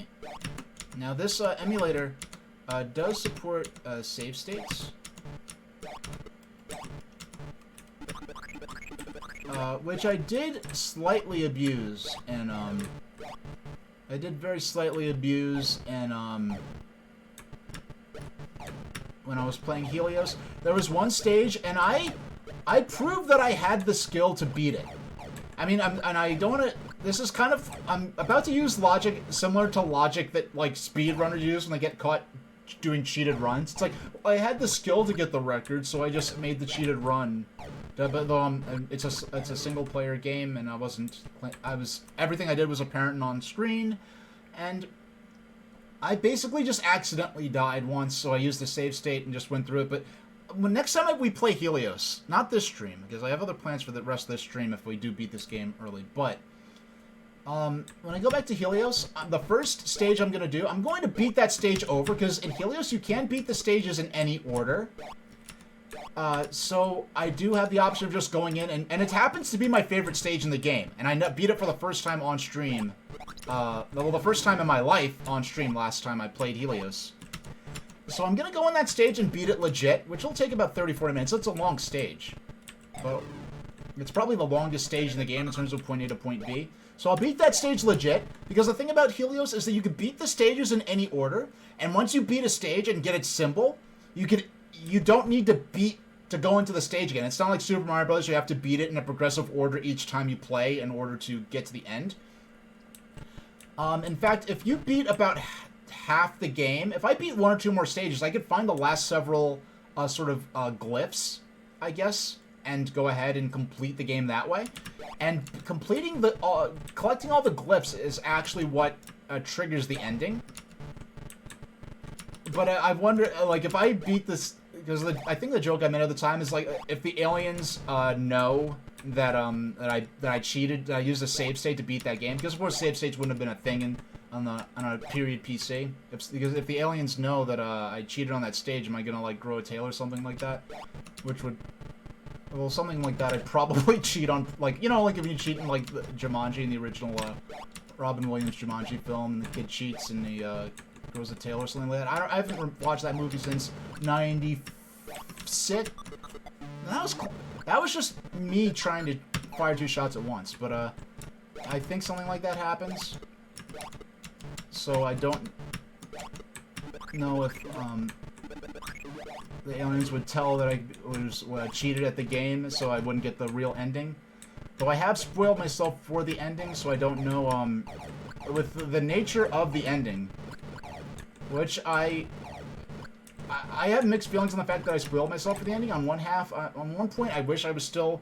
I mean, maintaining the mystery of the ending was something that was, like, one of those things where, like, I really would be wondering for the rest of my life what the ending of that game was like.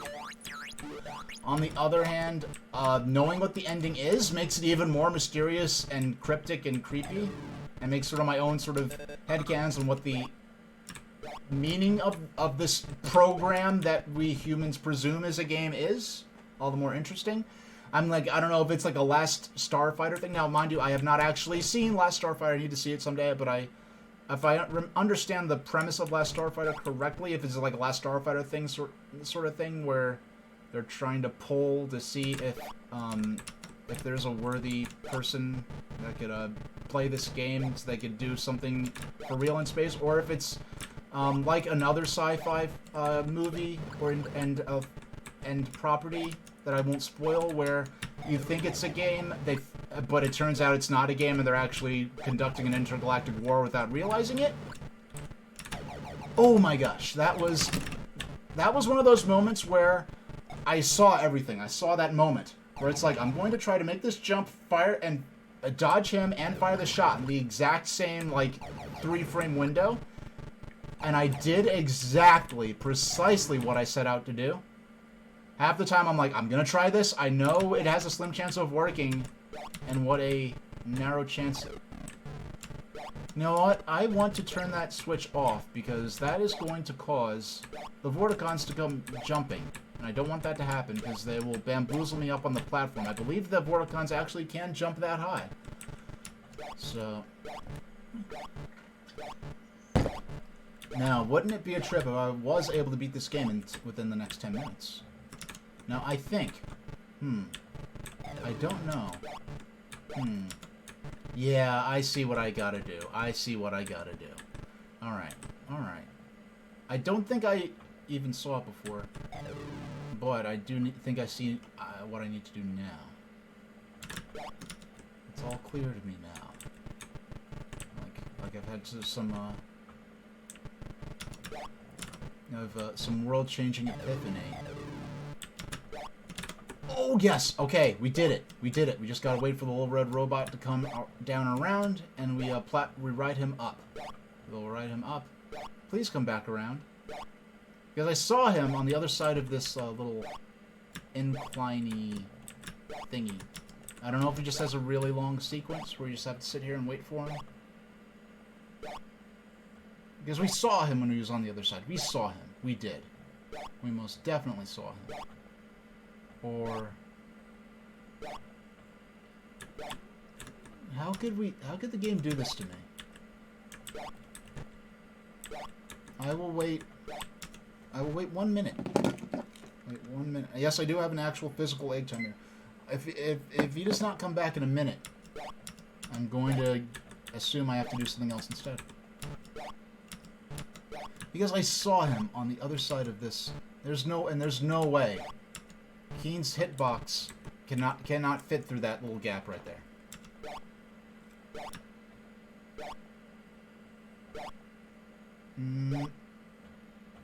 Okay. No. Okay, I'm just idling. Okay, the game does not want me to do this. The game wants me to do something else. What does the game want me to do? What are the game designers? I'm talking about the game like it's like alive, which I guess is something that John Romero and his pals would have. No, I got bamboozled.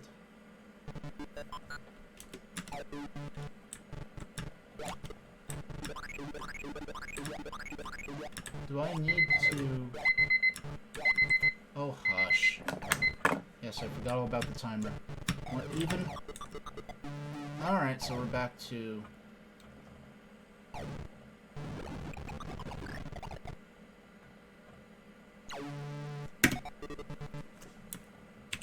yeah, H is fine. Okay. Is 6, 7, 6? Wait a second. Let's look at those high scores again. City saved 8. My high scores all say 6. Which means that somewhere I'm missing a city. I'm missing a city. So that's a laser. Okay, there has to be...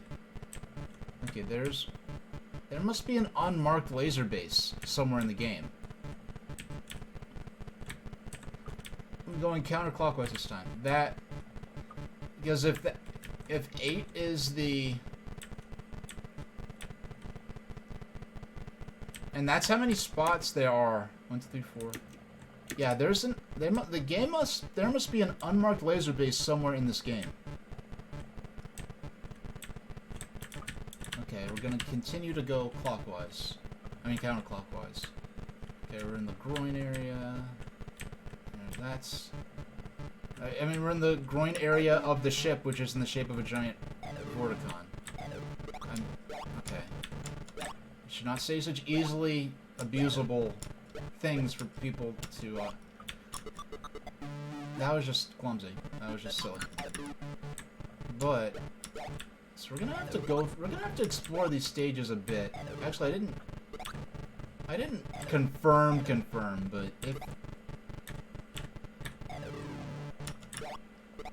if it's true that there's another... Oh. 48? Okay, we zapped him. We got it. There's... Oh my goodness, there is a secret... Because that imagery right there, that is only used for laser bases. That's clever, very clever engineering right there to have a secret laser base that's unmarked. It's like what... oh my goodness, there's this keycard up there. And I have to use these annoying robots to get to them. Yeah, the Germans, well, I mean, I'm sure lots of militaries did this over the years, but the Germans, they actually, they would number, like, I forgot exactly how it went, but during World War I, with their Zeppelin fleet, they numbered them, like, 1 through 27, and then, like, they skipped a few and then kept numbering them sequentially to make it seem like they had several more airships in their fleet than they actually had.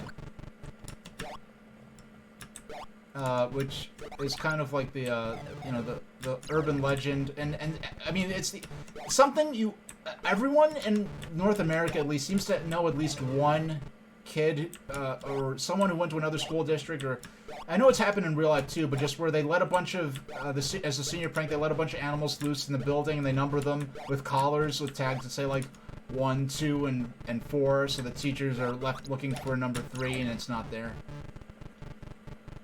But yes, this seems like they were very sneaky. No, actually, that is not what I thought. I thought that was a laser base, and it was not. Now, we're going to...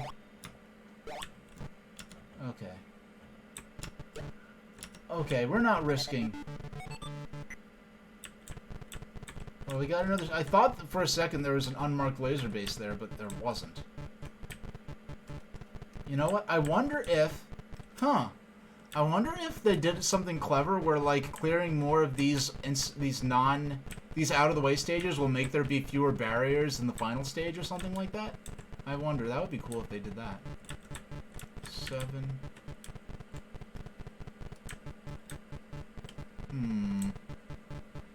We've apparently... There's a... Should I... I'm not gonna bother saving. It looks like we've beaten... Okay. Yeah, we're gonna have to go through these other stages to see if we can, Oh, there's some new colors to look at. We haven't encountered this color yet.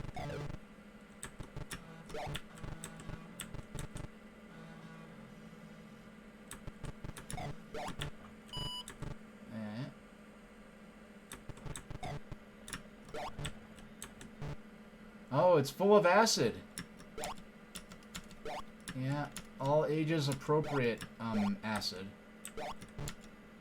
You know, you want to make a... Yeah, so there's your obligatory, Deltarune reference for the day. Now, if we could get... let's see if we can beat the stage in 2 minutes. That would be funky if we could. I didn't have to use the pogo stick to make that jump. I don't know why I decided to, like, dedicate to, pursuing swag stats there. Swag strats.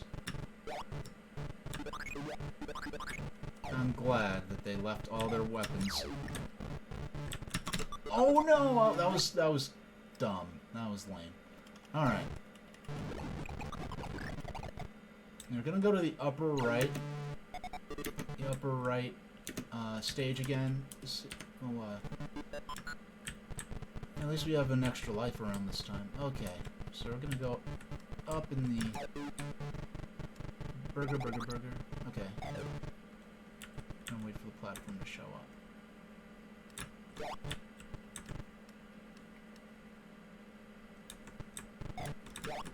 Yeah. You know what distracted me? This is... You saw how I was jumping, I was doing fine, I got distracted. I get distracted as I realized that there's a little, just incidental, that little symbol in the middle of the platforms.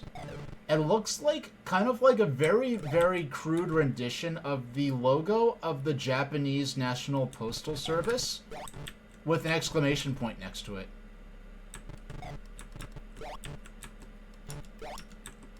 And that distracted me so much that I fell straight into the acid. Okay. I didn't use these lower platforms before, did I? Yes, I did. Yes, I did. What can I get through in 40 seconds? Now, fortunately, these stages are not timed, so as long as I'm standing somewhere safe, I could walk away from the game as long as I need to.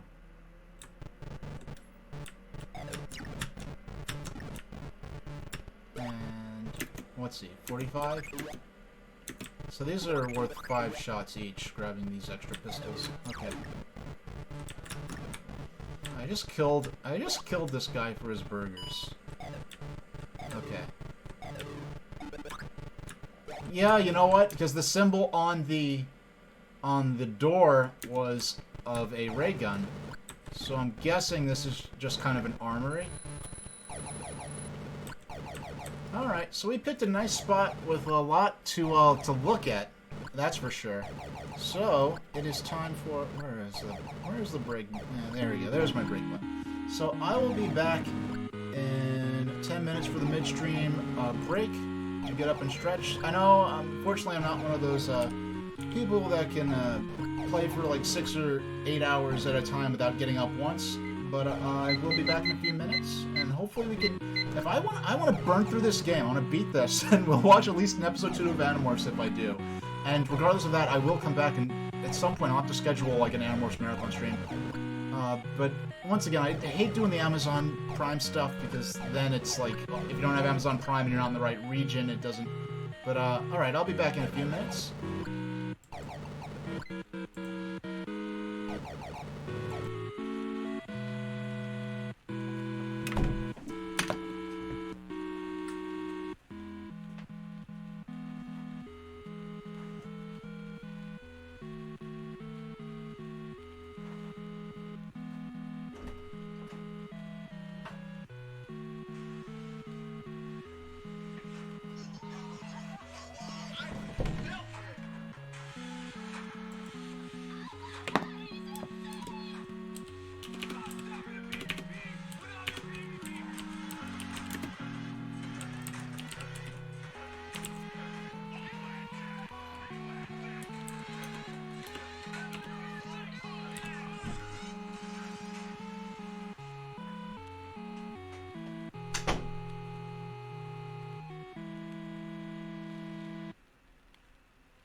Hey, I'm back. Alright. We're back for another 2 hours of Commander Keen, or other things. Let's see. Just gotta turn back on. There we go. Now, you can actually hear the robots spamming his laser again. And let's just take a second and get right back into it. Thanks for everyone who's who joined me for the first half. I know some people have moved on with their days at this point. But thanks. But don't think. But there's a lot. I know. Just the fact that people. I mean, even though I do it all the time, whenever I watch someone on YouTube or especially on Twitch when it's live, and make, you know, someone else's time part of my day, it's like, yeah, I'm doing that myself, but I didn't think anyone would actually watch. I mean, people said they would watch, but I don't know. It's just I take it really, real serious that people are actually watching me, because frankly, I mean, I would have been streaming no matter what, but I really didn't expect to have as much success as I've had so quickly, and I do appreciate my viewers. Okay, now let me get back around. Now, yes, okay, just making sure I did turn my microphone back on, because I used to use my broadcast software to mute the mic when I went on break, but now I have to press a button on the microphone itself, because I got a new microphone that has fancy stuff like that. So I just want to make sure I didn't mess things up. Now it seems like the path forward seems to be this lower one. Now I have to jump up to that platform. I'm gonna have to jump back down at some point. I don't think this platform goes all the way back over, because I explored the passage on the right, but that I think I hit the dead end for that. So now I have to go over to the left. I think I got. No, I didn't get a key card. I just think I got a bunch of ammo or something.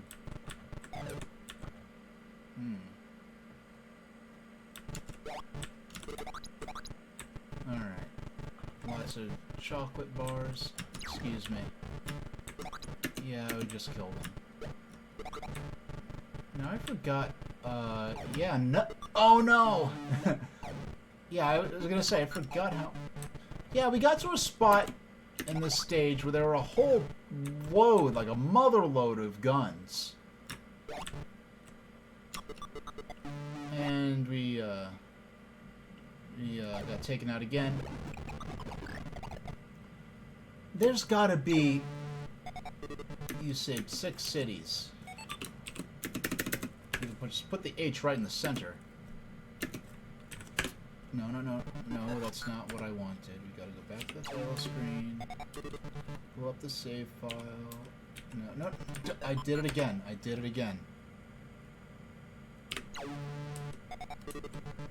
It's interesting how they frame going back, quitting the game as a form of game over. But, okay, so we have to go over to the right, yeah, on the right limb over here.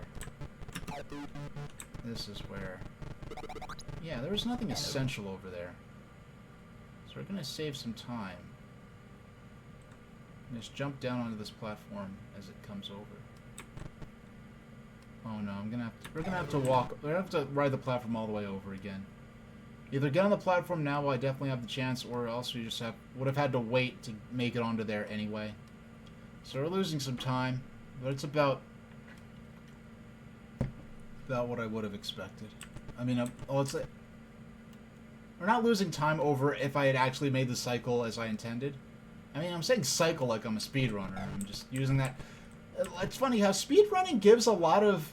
I never thought of that before. How much speedrunning gives useful terms for elements of game designs that normally, like, would not have widely recognized terms for them. But even if you're not a runner, like just different things like a cycle, meaning like a certain instance of a platform or obstacle that's on well, I guess a cycle, therefore the name. But oh man, I'm gonna have to be more a little more cautious down there. Okay. Burger, burger, burger. I don't know. Whenever there's 3 burgers, I just want to say burger, burger, burger, like it's Super Mario Brothers in the underground stage. And if you actually look into the origins of the Super Mario soundtrack, like there's like the main theme for Super Mario Brothers, as well as the underground theme, those were both taken from previously existing commercial music that like had nothing to do with Nintendo, and it was lifted from those original tracks to such an extent that if someone were to do that now with some original Nintendo composed music, I feel like Nintendo would have sued them. Like there's one track that's like dun dun dun dun dun dun dun dun dun dun, and it flat out of context you'd think it was some kind of like remix of the Super Mario Brothers theme, but no, it's basically almost the same melody as the Super Mario Brothers theme, and then the underground theme, the dun. That's also an existing track that's even more directly, like even less like altered from the original version, and it's like, man, the 80s were a different time, and if I don't know, oh my goodness, that was just klutzy.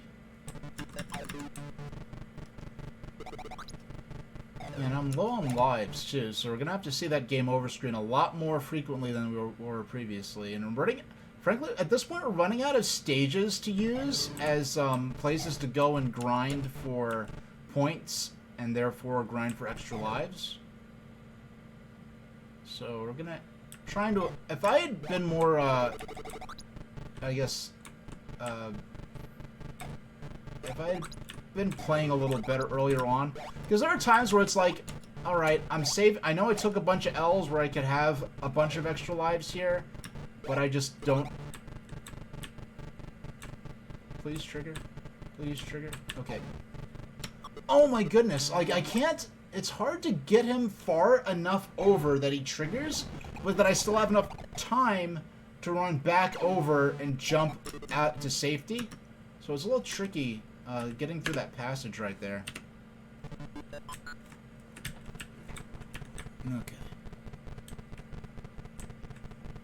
Yeah, at some point there's got to be a secret, like an extra stage, or like either there's a hidden laser-based stage, or there's a laser control hidden in one of these normal stages that doesn't have a laser control graphic on it. That one stage made me think that that I had found a secret, and I completed that stage. It made me think I found a secret passageway.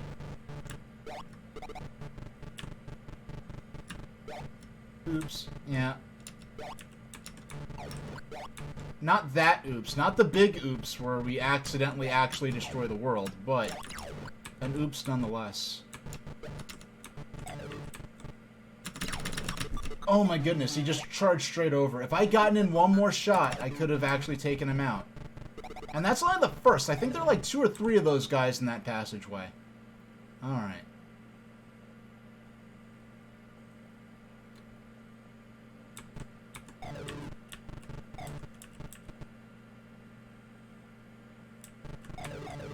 Nope. Now that's an oops.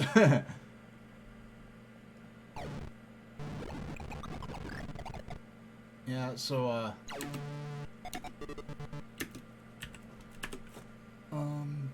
yep, it was file 1.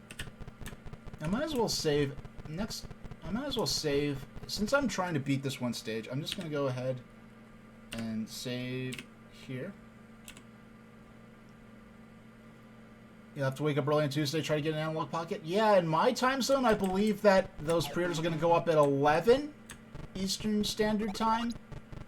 11, so that would be 8 o'clock on the West Coast, I understand.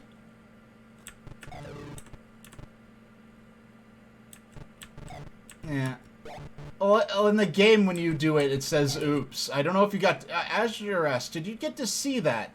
Like, you can pull the lever on the machine that fires a laser, and it just says oops in the game, and then it just shows the world getting blown up.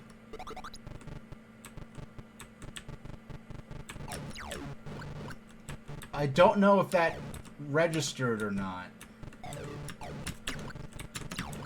Oh my goodness. Like, that was... Okay, that moment there, that was one of the moments where the fact that the fire the button is the jump button combined with the pogo stick button. And the fact that it's 2 keys, if the jump button, the pogo stick button, and the fire button were all on separate keys, I would not have died there. And that's one of the only moments, it's only very specific, very few moments where it being a 2-button combo for 2 other buttons that do different things, I really feel negatively impacts the controls. That was me being impatient. I was like 1 frame away from being able to accurately shoot the... I was 1 frame away from being able to land on the platform, but I was being impatient, and it cost me. But we just hop right back into it.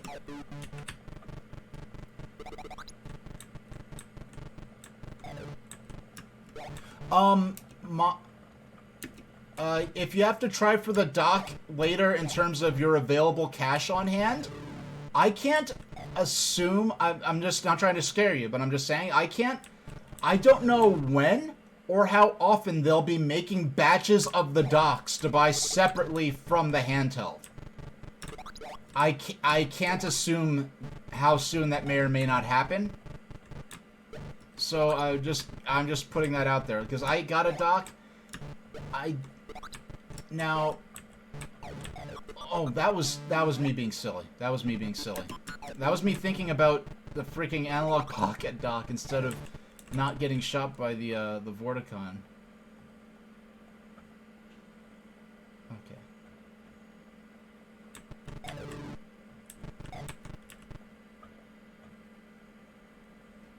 And so we just got to I just have to not get distracted too. See, that was me just assuming he was going to do his typical behavior and just walk along, and I was going to turn back and turn to the left and shoot him.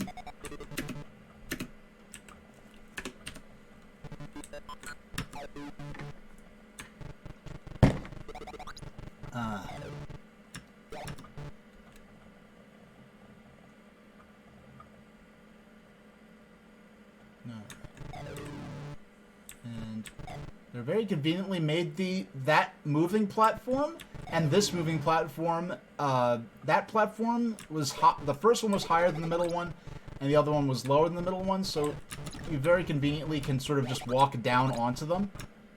Yeah, take your time, stay in the now. Oh, I just could not jump fast enough. I could not jump fast enough. Oh my goodness. And yeah, and there's no way. You cannot take any hits in this game. There's nothing like Super Mario Brothers where you can get a mushroom or something like that that lets you take 1 hit before you lose a life. So now this is fun because we have to just sit here.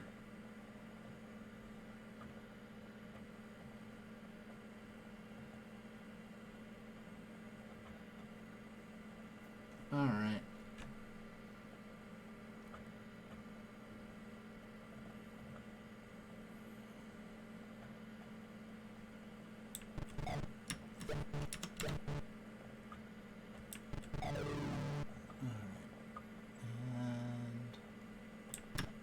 I just want to get... Yeah, we got all the chocolate bars. Nice. Yeah, I got all the chocolate bars, then went straight in there to check my score. Now that that guy in the yellow jumpsuit's down there, I'm not worried about him anymore.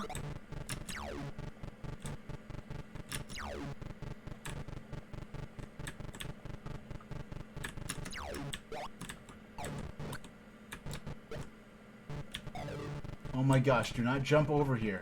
No! Oh my god. He's like, he scared me into jumping into the regular ones that aren't even that much of a threat. You see how uncommon it is for him to actually jump over there like that.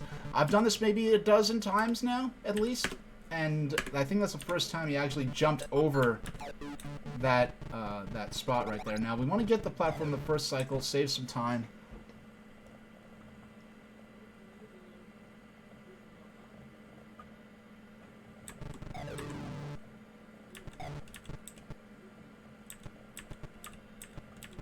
Alright, there we go. Will we get... Hey, we got all the chocolate bars. All of them. You know what? I'm gonna go down here in the unlikely event. Oh! That was... That... I was like... That was rubbish. I was like 1 pixel away from clearing his hitbox, and I was just overconfident. I want to take those 2 guys out, so if the one with the gun chases me down there again, and when I say chases, I mean he just randomly hops around like a goofball, and sometimes he coincidentally enters an area where I would normally be, would consider safe, a safe place to try to negotiate this. Now that was what that was. That was me being impatient.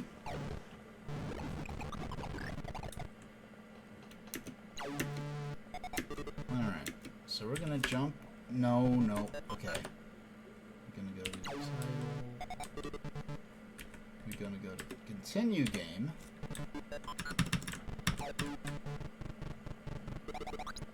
Grab 3 burgers. I mean, you'd have to go out of your way not to grab the burgers, honestly.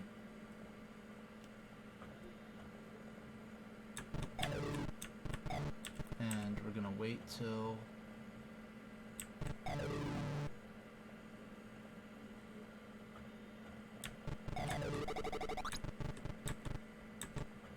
Alright, he's down there.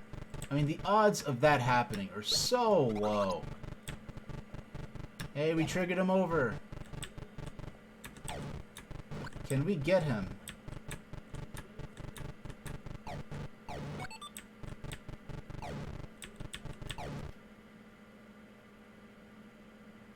So if we stand here, he's not gonna...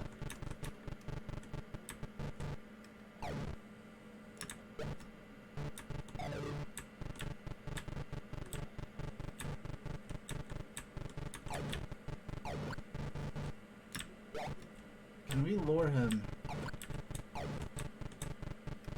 don't keep him off the screen for too long. He's going back over there.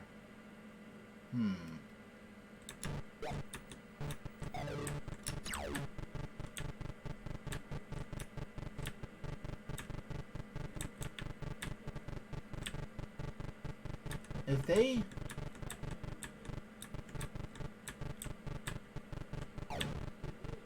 How... Like, this is getting to be a tad unreasonable, where it's like... Is it really a fair challenge? Like, or is it just being cheap, and that's why I'm taking all these L's here? It's like, kind of borderline, where I'm questioning whether or not it's quite fair game design. But, that was a discussion to be had in 1991 in the offices of id Software. Now I'm just along for the ride. I'm along for their ride, so let's finish this the way they intended.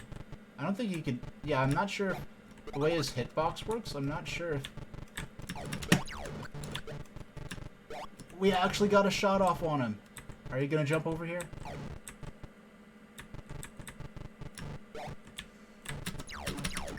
Hey, we got one of them. I think they're 3 in all.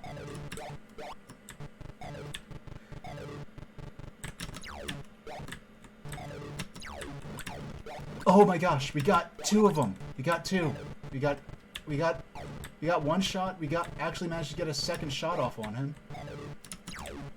No, he jumped. Oh my gosh. It's like a legit platforming shootout right now. If he jumps on the other side, I've got to be there.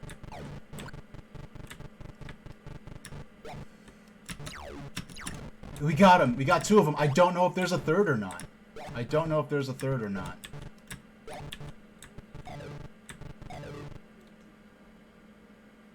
That wasn't necessary to beat the stage. That was not necessary to beat the stage. I did all that for nothing. And they know how hard that was. That wasn't even necessary to beat the stage. Well, now I know not to do that again. Yeah, do not bother going down there. I don't even mind that he killed me. I don't even care. Yeah, now we know that that's just a waste of time and not to go down there. That seems so well guarded. I felt like there had to be a key card or something essential down there, but there wasn't.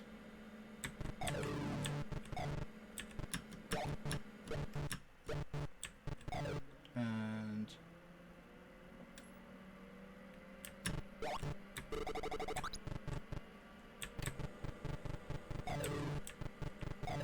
oh, you know, oh my gosh. No, you just saw in real time. You just saw me realize a stream that I could do. I just realized a stream that I could do now. So once I already have the game for it. I already have the game for it. Hey.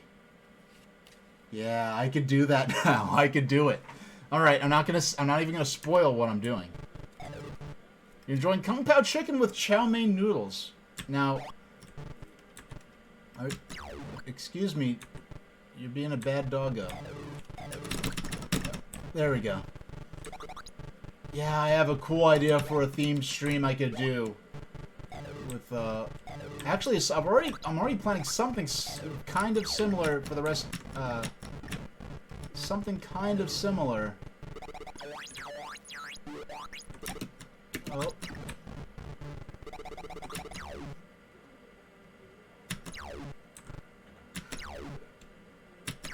There we go.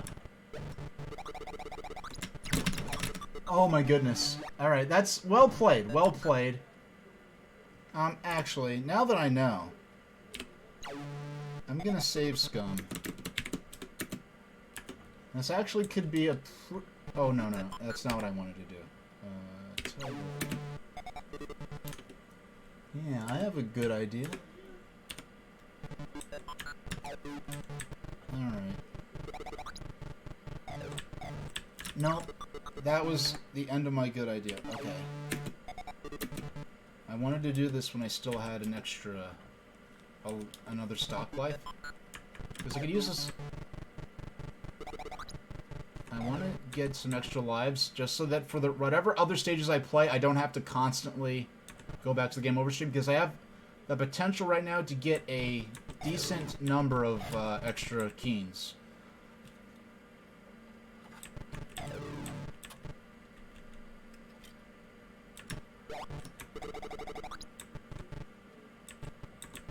Actually, there's no reason, since I'm going for points here anyway, I might as well just grab the burgers, grab the chocolate bars, grab these 2 chocolate bars, just don't go far enough along to, wow, he actually jumped up in a way that, I didn't plan on it. I don't know what I'm having, what I'm gonna eat after the stream. I do know which streamer I'll be watching.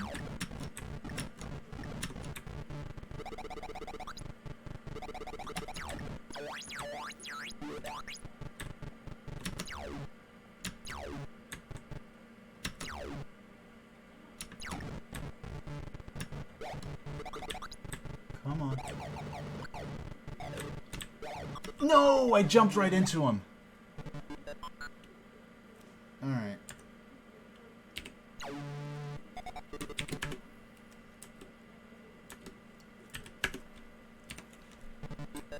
Yeah, I'm going to go for this. I want to get through this stage. I just want to get a few more lives. Now that guy... Actually, no, I'm not going to... No, yeah, there are teddy bears there. The teddy bears are worth the risk. Now, I know I'm actually probably going to get an extra life from those teddy bears, so if I could pull this off...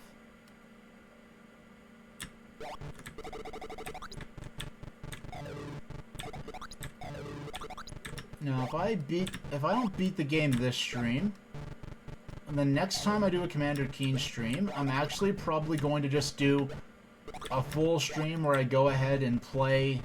If I beat, well, I'll start here because I'm at like 90% of the way or more through the game, like probably like 95%, honestly.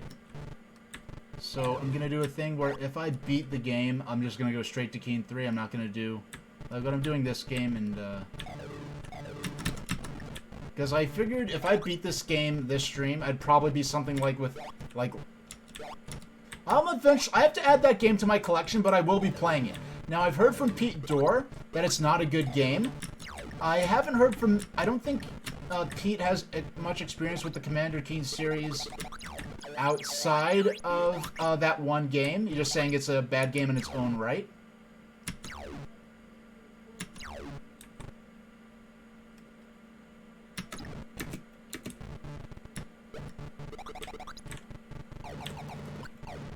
Oh, man, I was like a frame away from... Oh, okay. Okay. I just named myself F for some reason. I hit F instead of H, even though H is like 2 keys over from... Well, I guess that F, it was F for respects for Commander Keen. Yeah, I'll eventually stream the Game Boy Color Commander Keen game. Which came, because even in 2001 when that game came out, gaming magazines were like wow, like they're like, what the heck, Commander Keen? Like they're going back to this? Like, you know, it was an old school.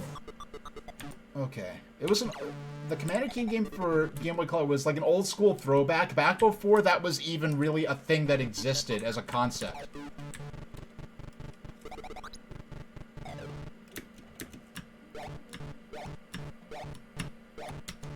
Yeah, I will use my analog pocket to stream the Game Boy Commander Keen game eventually. But, alright. We're gonna have to wait. I'm gonna have to, flex my, nearly restored fingers. Okay. Stretch. And just wait for the platform to come on back. There we go. Fortunately, this one is a much shorter trip, so we only have to wait a few moments for this one to come back.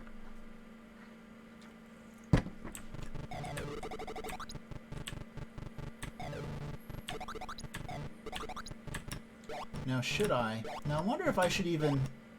I mean, there's an argument to be made that I shouldn't even go after the Vorticon, the Vorticon that's guarding what I think is several teddy bears. Because I can just grab a bunch of those chocolate cakes and just keep on moving, but I'm getting a little greedy. Because if I don't go after those chocolate cakes...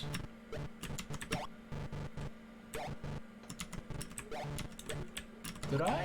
This isn't a path I normally even go down, I don't think.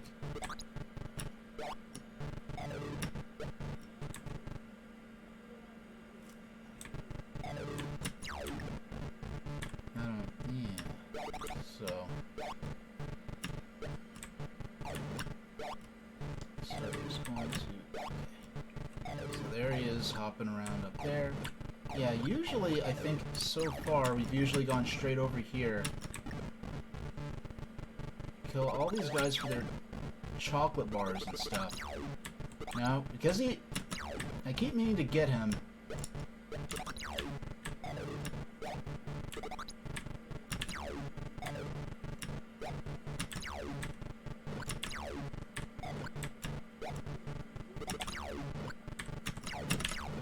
Oh no! I took him out! Yeah. Well, honestly, like, yeah, it would be nice if it arrived before Christmas, but for me personally, if it arrived... No, I do not want to overwrite that. I want to escape to the title screen. If right after Christmas, it honestly would actually make... I wouldn't mind, it would make... I could probably incorporate it in my stream start without having to cancel, like, my next imminent stream. Because right now, my next, I don't have a stream. Oh gosh, I have to go back to the title screen again. Yeah, I was close. That one, there's somewhere I'm like, that was cheap. But that one, Azure Rest, I felt like that was fair. I just wasn't quite fast enough. My strategy was working, though. But if you type in, I think, ! news, it'll say the next stream I'm doing. If I remember to update it, I forgot if I did or not. But if my analog pocket comes before then, I will postpone that stream. And by the way, that's the stream that is now scheduled next. Was a stream I originally was going to have for as my 99th stream. And then my 100th was going to be like the tier making thing and the Sonic no death runs. the Sonic single credit runs. But because of my equipment problems, that ended up getting delayed. And that particular stream I still have not done to this day. That's still something that's waiting to, Oh, that was a little... Like, I was taking a risk by jumping down there. But, yeah, if you type in !news, it should say, whatever's coming next. No, we have to wait. I just want to get this first cycle. Yeah. Okay. No. Okay, we're right at the... Yeah, I missed. I was like 1 pixel away from actually... Okay, now that we're... Well, we're waiting for that. There. Hey, there we go. I actually did update it. Yeah, I actually do swap out the commands a lot, which I list on the ticker there. And I added one that... It's manual, it's not automatic, so I have to remember to change it, which I have, which I'm very proud of myself for doing, because if I changed it, I must have changed it a while ago and then forgot about it.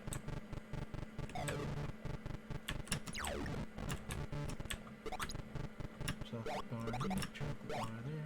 Okay. You know what? I just realized. I could... No, I might as well just grab this. I was thinking, oh, I'll go do that hard part that keeps bamboozling me, and then once I know I've gotten through there, then I can come and grab all this. So I'm not spending a bunch of time on this and then get taken out there. But honestly, it's not that great of a time save, most likely. There we go. And we're just gonna hop on up. You know, I really do. I used to love... I had a pogo stick that I literally found in my neighbor's garbage back in the 90s. And it was a pogo stick that was probably a very, very, very old pogo stick. But it was I had a lot of fun with it. And eventually I wore it out and it broke. So I got a replacement. I got a new one I found in a thrift shop. And I wore that one out. And eventually got a really, really nice one. Reminds me of Super Pitfall on the NES. Now, my only exposure to Super Pitfall was the AVGN episode. And of course with AVGN, it's making a joke out of the more frustrating aspects of the game. Whereas the game might have some more, maybe less frustrating aspects that he maybe wouldn't focus on because they aren't as funny, and it's a comedy show that he's doing ultimately. If you have experience with Super Pitfall, as well as the, you have experience with Super Pitfall, and if you do, are they positive experiences? Oh no! I was so close. I was so close. I was so close to safely evading him. Escape to title.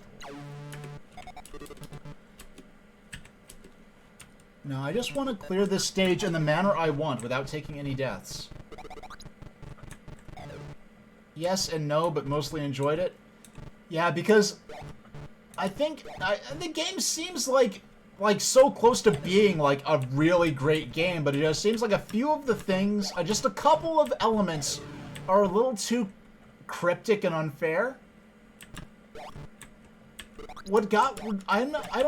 I played the original Pitfall on back in high school when I was emulating Atari 2600 games on my my iBook. That's the only time I ever played Pitfall. But Pitfall 2, I never played Pitfall 2 on Atari, but I was shocked because I saw the AVGN video of Super Pitfall. And I know the music from Super Pitfall. I was shocked to discover that the music from Super Pitfall that plays throughout the entire game during the stages, oh my goodness, actually is from Pitfall 2. And I was shocked that there was music in Pitfall 2 because very few Atari games have background music that plays throughout the game like that.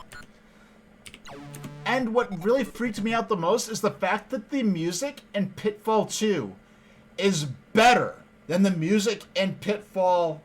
That the music in Pitfall 2 on Atari 2600 is better than the music in Super Pitfall on NES.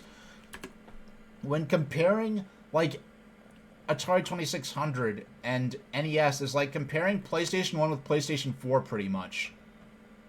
Yeah, the part where you have to start collecting, like pips or, like, suits from playing cards, or else nothing happens when you touch the girl that you, have to save, but you collect her like an... That part, it seemed like it was getting too cryptic, to be really fair. So, yeah, so they made some money off of you, calling in that tip line, I guess, back then, huh? Now, when you called... I never actually called one of those... I was playing games in the time period when those tip lines were active, but I never actually played... I never actually called them myself. When you called them, did they talk like super... Because I know there's those numbers that they would have commercials on TV like, oh, Merry Christmas, call this number to talk to Santa Claus or something like that. And you'd call them, and it would charge your parents' phone bill up the butt. And then they talk super slow, like, oh, hello, little boy, da-da-da-da-da. And it would be like a phone operator pretending to be Santa. They talk super slow to keep the kid on the phone for as long as possible. And the closest thing to that, I remember, like, at one point in a box of, like, tricks or something like that, there was a hotline. It was an 800 number, though. It wasn't a hotline where you'd listen to a recording of the Tricks Rabbit.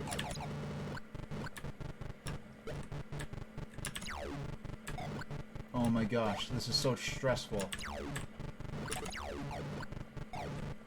I don't know! That was not... If he acted like every other time he showed up, I would not have died there. Okay. Okay. No. We don't want to save. We want to go to the title screen. Just finishing this one stage at this point, under the terms I'm seeking, will be a satisfactory progress for the night. Because I don't think we're beating this game with, like, you know, another hour or another 40 minutes to spare at this point. And... Alright. Gonna move on over to...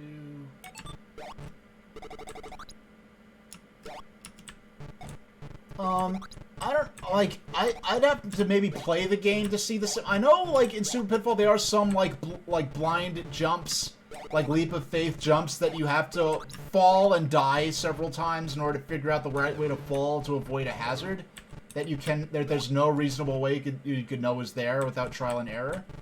I can see that similarity. It seems like these games are a lot more concrete, though. It seems like you have a very clear, like, point A to point B objective, whereas Super Pitfall is more like, sort of, cryptic and having to futz around and,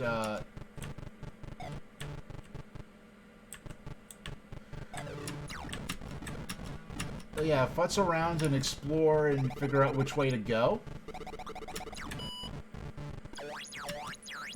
I never am able to get that guy. Okay. Oh my god, I make the same, if I had kept, oh my goodness, I come so close. I was like a frame away from avoiding that shot. That's the key, I have to avoid that one shot. And I think it's random whether or not he shoots or not, I have to figure out exactly how far to go to trigger him, and then, okay.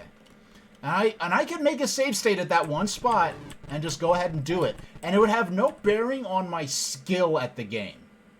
But I want to beat it. Yes, it's at the same point each time that I'm, or at the same point in the stage that I'm taking the death. But it seems imprecise exactly how many chocolate cakes along the path I have to go to before he runs out and attacks. I want to see... 300, 400. Okay, these are worth 100 points each. If they were 50 or 25 points each, maybe I'd stop going for them. But for 100 points, it's like, yeah, that's a significant. So let's see. 500? These are worth 500. Yeah, these are... For the amount of points it takes to get an extra life, they are fairly generous in terms of how much points each of these items are worth.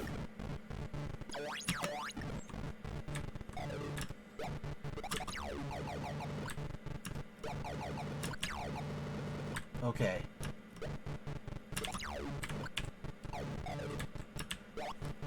No! Oh my gosh, like, okay. There's, okay. It seems, I may not be able to actually...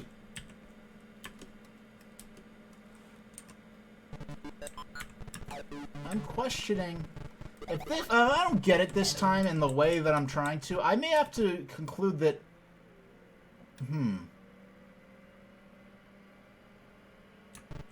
because that corridor is so long, there's no way I could avoid the shot. If he shoots me while I'm...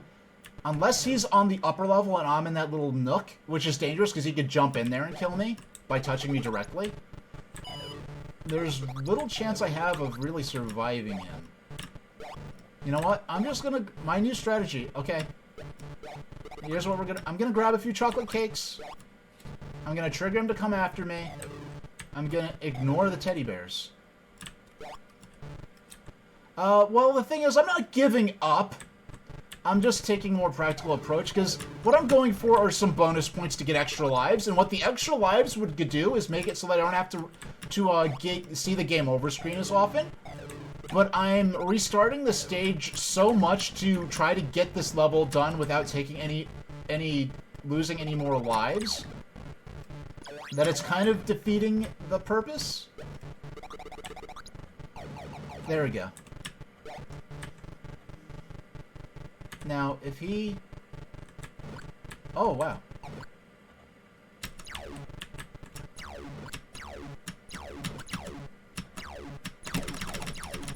There we go. We got him. We got him. Okay. Alright. Now, that upper path, forget that. Forget it. There's a... It's too dangerous. So for the first time, he actually got the teddy bears that he's protecting.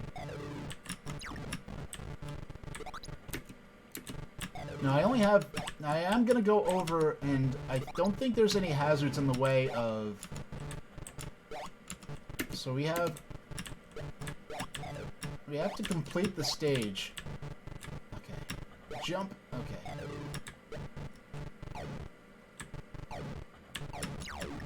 The guys in the yellow jumpsuits... We have another... Okay. This is getting to be too profitable of a run not to just go for the exit at this point. Because I have not had... I don't think I've had this many lives this early in the game since very early on in the... Okay, now I have not gone down here before. No, 32. I should have... 37?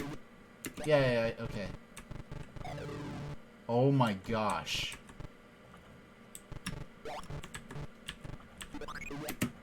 42. Okay, we're safe. Okay, well... There better not be any little kids running around.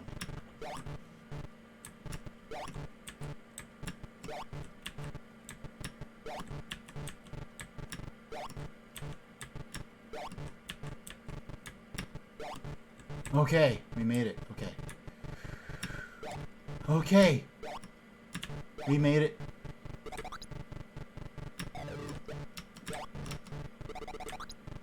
The burgers are too big of a risk. Oh. We spent 45 minutes beating that stage. Well, we could have beaten it a bunch of times, but I wanted to beat it. Hey, Ziggles. Yeah, okay. I wanted to beat it on my own terms. There were another couple of spots where I could have... If I went for those teddy bears that the robot was guarding, but it was just way too risky. We're going to save on position 1. Okay, we're running out of stages that we haven't beaten yet. And at this point, this might be the... Hold on, I'm just gonna check real quick. Because that may be the only other stage in the game that we have not beaten. So we're gonna go counterclockwise to each little nook of the ship. Okay, we beat that one. Because it says we have two... There are 2 more cities to say... You know what? Because what's throwing me off... Yeah, I'll say this while I'm doing this. Kill 2 birds with 1 stone. What's throwing me off is that in the high score table, that's like preloaded with all the default high scores, which I guess they programmed in to just take up space until actual people started playing. Okay, we're gonna go in here. You know what? This last stage might have 2 cities, 2 landmarks at the end of it, because that's the only. Because okay, we're gonna. I'm just gonna.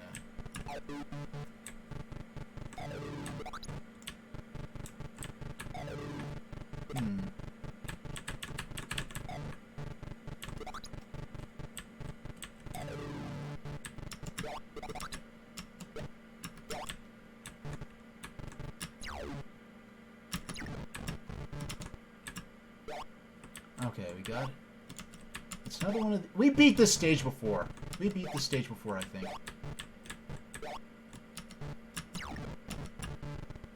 Yeah, not a concern. Oh, yes, we beat this stage before.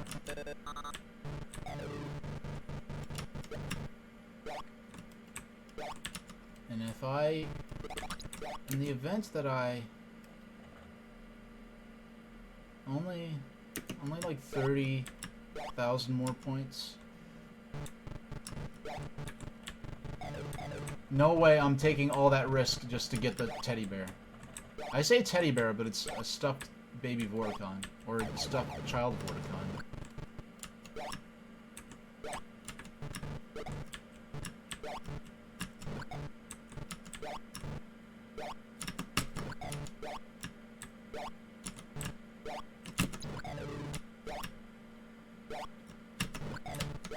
Okay, I'm gonna jump up here. You're a butthole, and you're making it very hard for me to aim. There we go.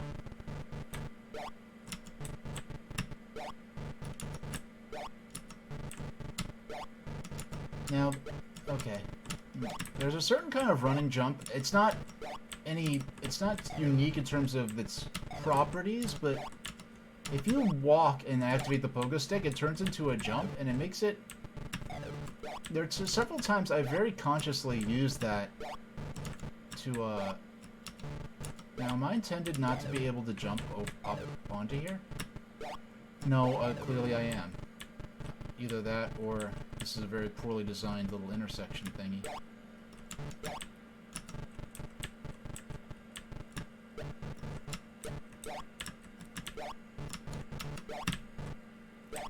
Okay, if I let him push me a little further, and down there is where, which red lines? The, red lines in the chocolate bar? Are those ones we're talking about? Oh my... No, that is so Bobo. That is so Bobo. That is so rubbish. Okay. Alright. Okay. We're gonna save Scum just once. Yeah, let's go back to the title. I think that's the only... Oh, so we know that stage. I don't think there are any other stages other than the laser the final stage looking place, the laser base that's at the head of the ship. Yeah, the red line. Yeah, these are the red lines on the map. You mean? Or yeah, these are what are called the standard galactic alphabet, which is a cipher that in the first game there's a hidden area where I guess there's like a code that lets you translate it into English. And And they do also kind of resemble katakana. I don't know if they specifically intended that, but... I know, like, the characters in the Matrix movies, like the little Matrix symbols as they're falling, like when they're looking at the raw code of the Matrix as it's falling in that iconic manner that everyone had the screensaver of back in the early 2000s. That stuff actually was... A lot of those characters are actually just Japanese katakana and hiragana turned sideways. This sort of looks something familiar, but not quite. Okay. Okay. So you notice, so we're taking this stage on again. Only this time we don't have to be concerned with we're just gonna focus on beating the stage now. Zap. Okay, we got you out the way. Now there's some problem-solving element with these little robots that are down here. And we do want to keep the lights off so that he won't jump.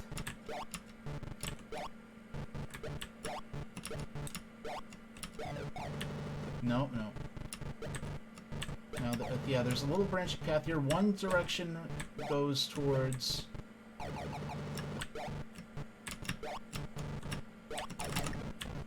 Okay, so we got the blue key card.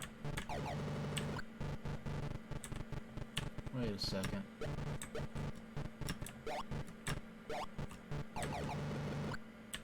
No, okay. Alright. I see what they want.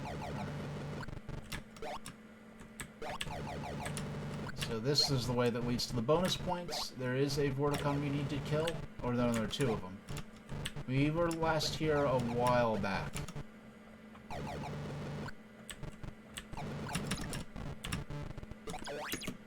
Yep, so we have a whopping 4 lives right now. So each time we get a game over, we're just going to have to remember to go through here the first time to get 1 more life still. And even so, it's really more... You see that? I actually safely landed, but I was too busy moving. Oh man, I have well over 100 shots now.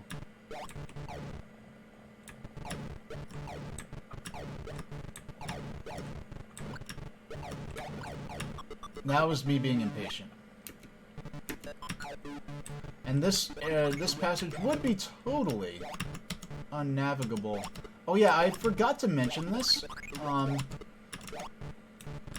For those watching, I should have, if I didn't mess this up, there should be a sort of... You might be noticing a certain, like, okay.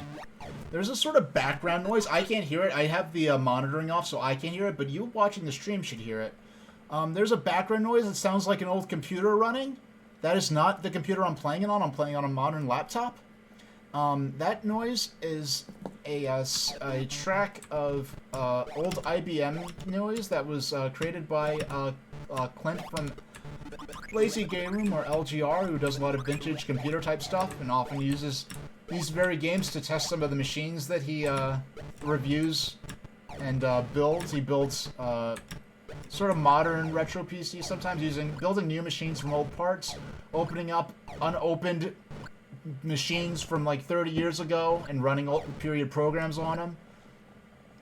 So since this game doesn't have any real music, I thought it'd be cool to have something to add to the flavor a bit, in addition to the crunching of the keys of my mechanical keyboard. That being this, you know, people enjoy Christmas cookies made with butter, or is there an alternative I prefer? I eat cookies with butter. I eat things with butter. I eat things with cheese, but if I'm making a recipe, and perhaps if I could use butter or olive oil with equally well, it was just a matter of, like, you know, providing some anti-stick protection for or something like that for something I'm making. I'll maybe use olive oil instead of butter, but I do use butter and dairy. I just don't eat meat or poultry or fish, which I always thought was kind of silly, that that fish isn't considered meat. But the whole history of how fish came not to be considered meat is an interesting and weirdly political one. that also gets into religion, so I don't want to get too deep into that on this stream, because you don't want to have a good time here, and those are things that could get people upset for some reason. But now, if we lead them over here, now that's just me saying like, yeah, but I do yeah, so I don't eat fish, but or chicken, but I do use chicken, eggs, and butter, but okay. Yeah, the only Christmas cookies that really matter are ones made by grandmothers. So and I really don't make my own. I'm trying to avoid sweets these days anyway. So it's not that big a deal. I don't feel like I'm missing out on anything in particular. But now if we can look now let's see. We just got to. Well, I know we gotta get the key card. We already have the red key card. We need to get the blue key card from up there. I don't even think we get the red key card every playthrough here because it's sitting right there. I don't think we've ever even made it to the red door. But we have. Oh no! I ran right into it. Welcome, converted me to discontinue eating meat. Just wasn't feeling it. I was happy without it. And, it was just, yeah, it just wasn't my thing anymore. And plus, like, my family weren't, we weren't eating steaks all the time or anything like that anyway. We really didn't eat pork. So, really wasn't that big of a, Crunchy Crock plant butter with olive oil and sticks or tubs of butter is the best butter dupe. I haven't really searched out any butter substitutes in particular to even go for. If I try one of those butter substitutes, those dairy-free things, and I happen to like the taste more than regular butter, then I'll maybe start using that if it's not obscenely expensive. The same way, like, I use the olive oil, like mayonnaise. I mean, mayonnaise has eggs in it anyway, but I use the olive oil mayonnaise instead of the regular mayonnaise, and I just like the taste more. So for that, really, it is more of a direct, practical matter of whether I like how it tastes or not. Okay. Please, jump. There you go. Jump on it.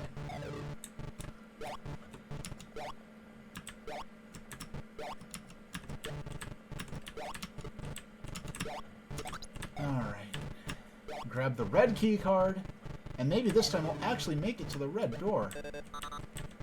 Now, it's kind of funny how I haven't actually had to I very seldom I'm even need to try and shoot those yellow Vorticons down there. The ones hopping around. The unarmed ones. I'm just being impatient waiting for the platform to come back. Oh, Azurus, do you use the shed spread Crunchy Crock plant-based plant butter with olive oil as well? Because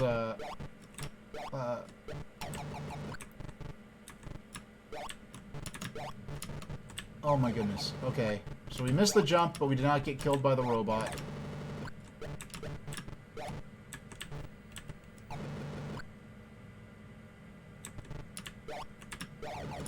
Oh no, okay. I take that back. We had to go back and use it eventually. No, like everyone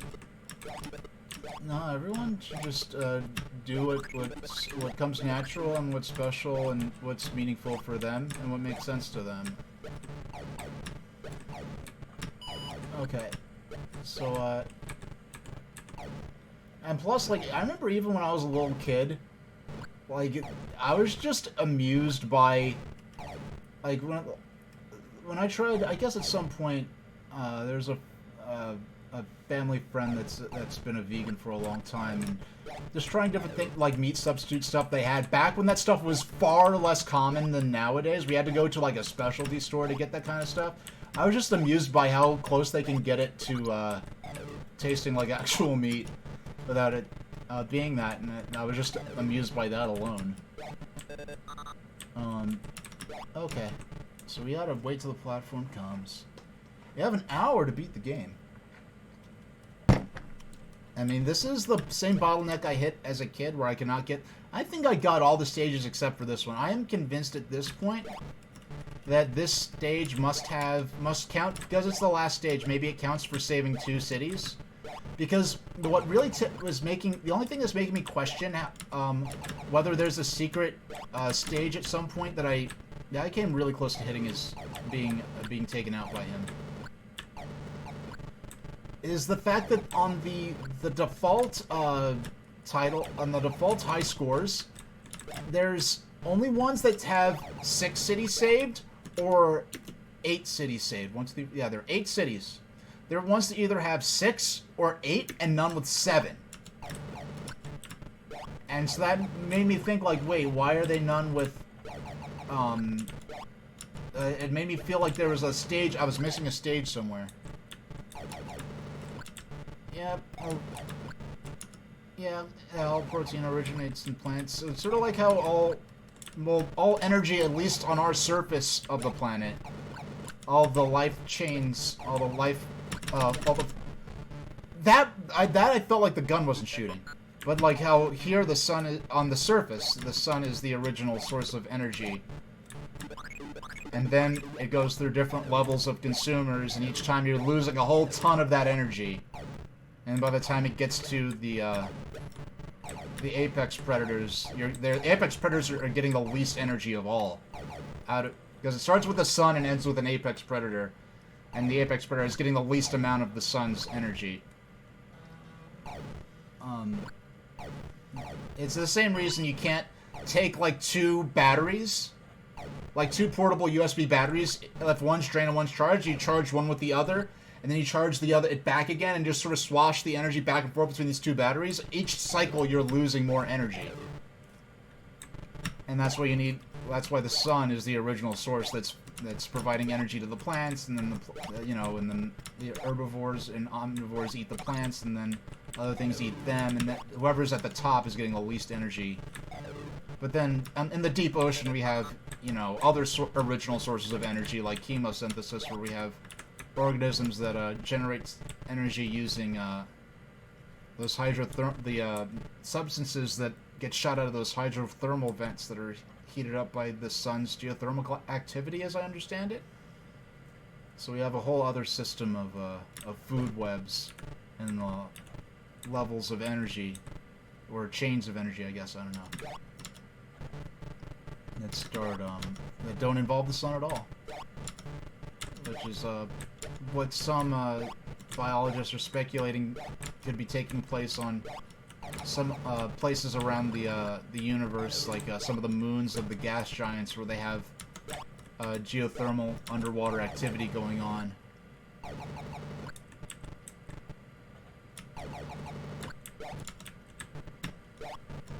No, I got hit by the robot with no lives left, so we're gonna have to. No, I do not want... I want the light off. There we go. I was accidentally turning on the light each time I was jumping. Alright, we're gonna have to go through again. But that's that.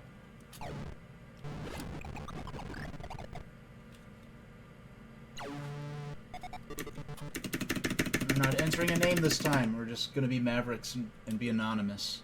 Wow, I've gotten so many high scores that all the times I actually bothered to put in STSH or H or Super Tra or any other of those variants. Now we have to remember to get the teddy bears only for this first time around. For the other attempts, we actually...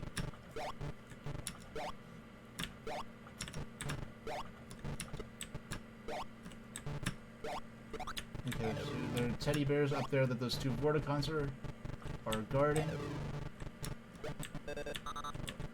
Oh gosh, I was like a pixel away from getting zapped by the that antenna.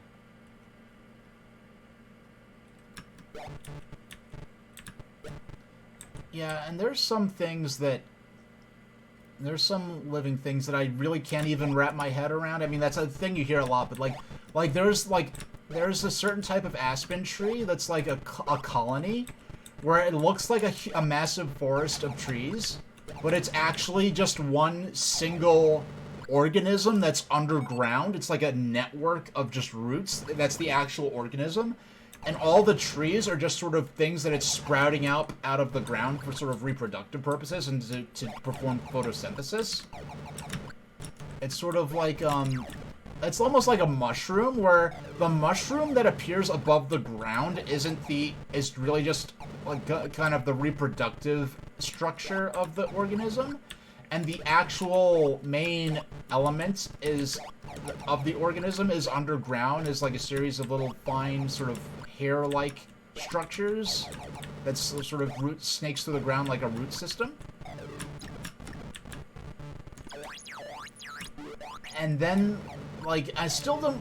And even weirder is, like, the Portuguese man of war that looks like it should be some kind of jellyfish, but it's totally not, and it's actually, like...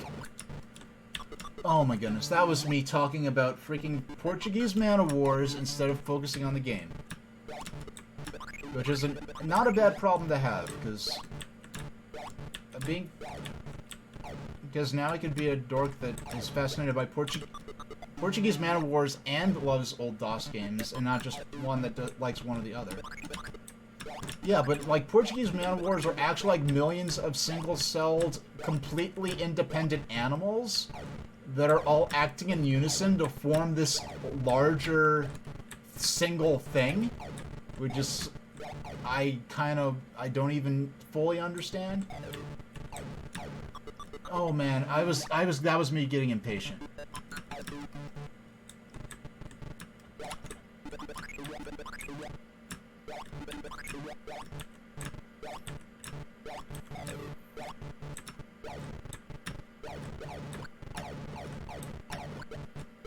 And then, yeah, and then they're also their mitochondria, which are like, you know, a part of a cell, but they believe it started out as a parasitic organism completely separate from life cells as we know them.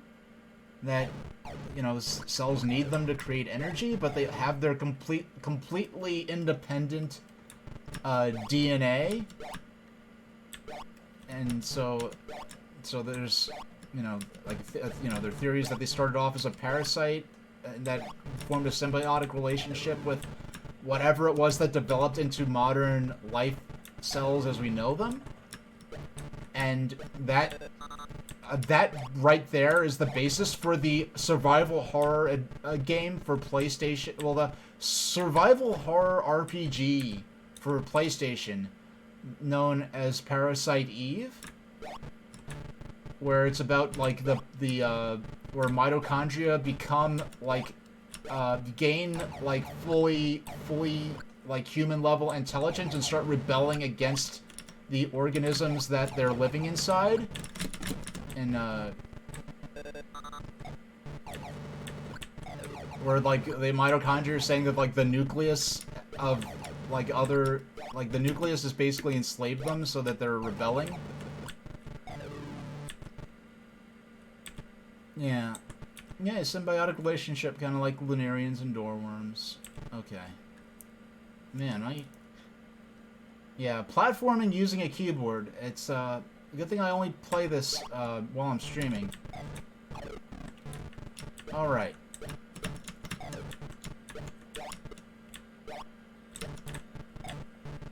Look at those guys jump. Those guys are going bananas.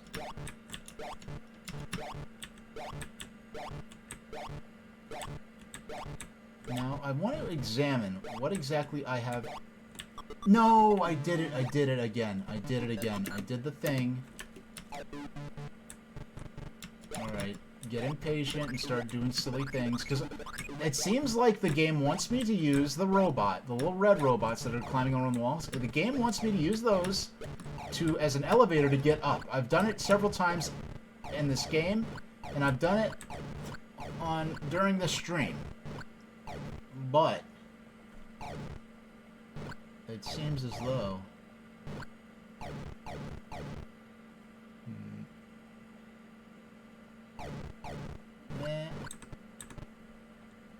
Please fall. Please jump. You're taking too long. Oh, he came so close. Come on. Come on.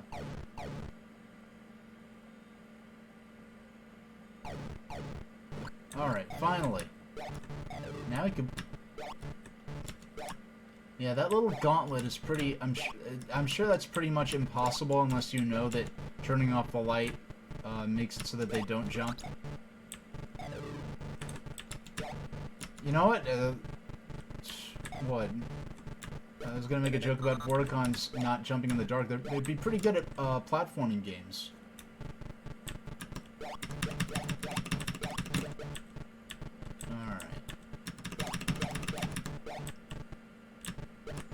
Oh my goodness, I almost jumped clear over the platform, which would have been quite silly.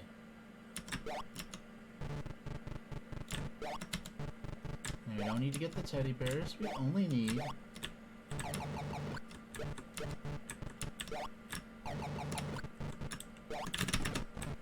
There we go, we got the blue key. We don't need to get the teddy bears this time around, because we, what we will get is... Okay. I could have waited for the next time the platform came around, but I had the opportunity to fall when I did. Since the lights are out, the Vorticons down there are no danger to me. If I fall down there, I'm pretty much like 90% going to die just because of all the electricity down there.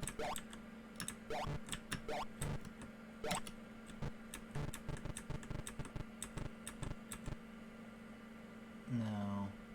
I see those robots walking around in circles over there. Now, if the game looks like it wants me to ride this over here. And then I get over here. I got here before. I've done this. But the robots do not come back. Is this some nonsense? Where the robots will only come if I don't have this bridge open. Now the only way I could get back over there, I have to get... No, it didn't work. It didn't work. Alright.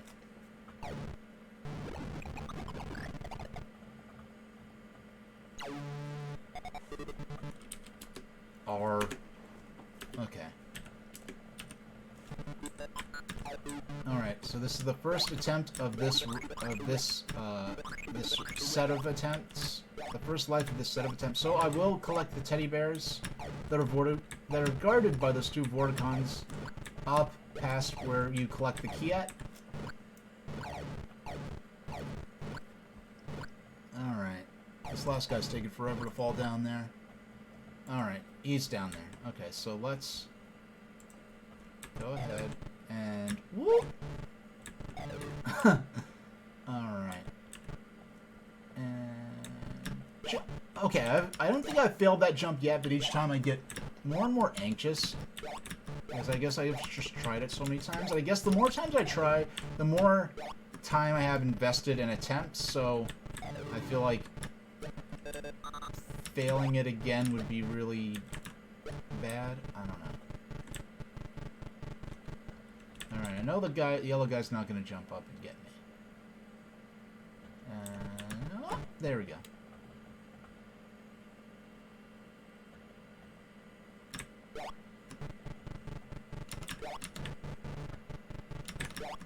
And so we're going to...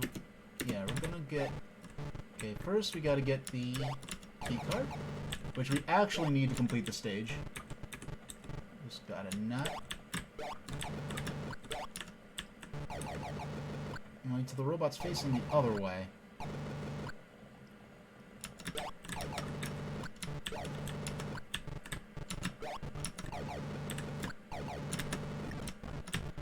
Okay. We got 2 out of 4 key cards. I think we're gonna need all 4 for this. I think that's what they're getting at.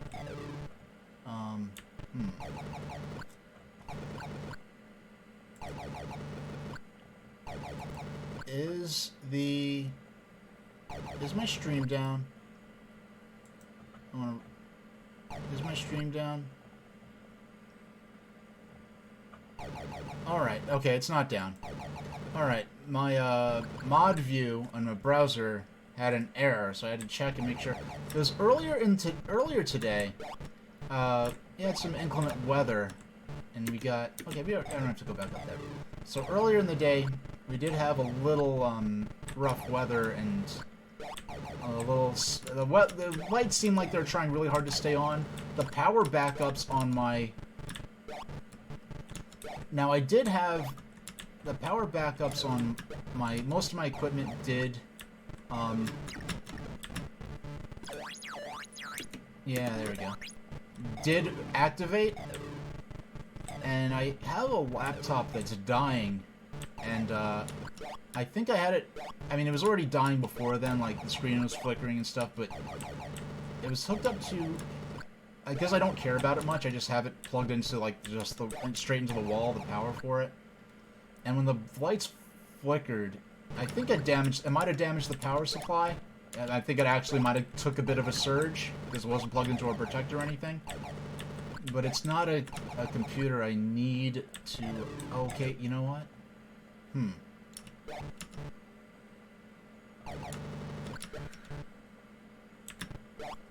Okay. Oh my god, that is such rubbish. They put a thing... Alright. They did not have to put that there. That was ridiculous. So, the computer's fried. All I really used it for was checking email and stuff anyway. But, well, it's not destroyed. It's just, like, being very unreliable, probably on death's door. So it's a good computer to travel with when I'm not worried, like, okay, if this computer, like, gets stolen or something, you know, it's the one I use.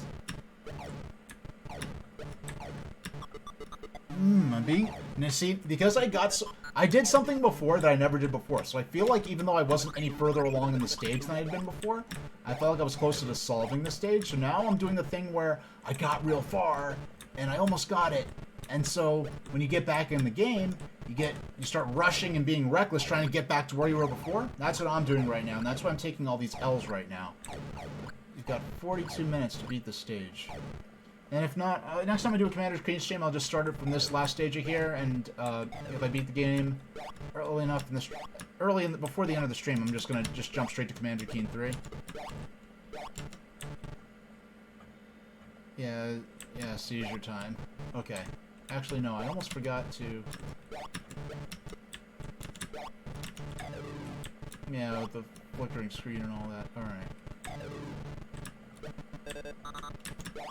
Now, if I do have a power outage, most of my stuff is plugged into battery backups that'll keep everything running for a longer time, way longer time than I have actually expected the times I've tested it. I expected it would just give me, like, maybe even a minute or two to just save everything that I could in terms of, just, you know, shutting down everything properly, but no, it was actually running everything for several minutes. Now, when the backup mode is on, when it's actually powering the equipment, all those backups are very loud, and alarms keep going off, warning you that it's on, you know, backup power. Alright. Blue key. Get.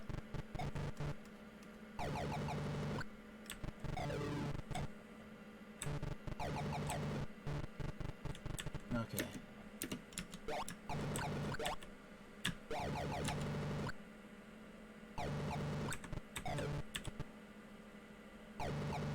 Please.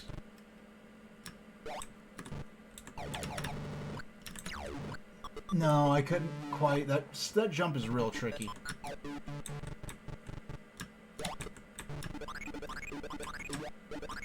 And I never...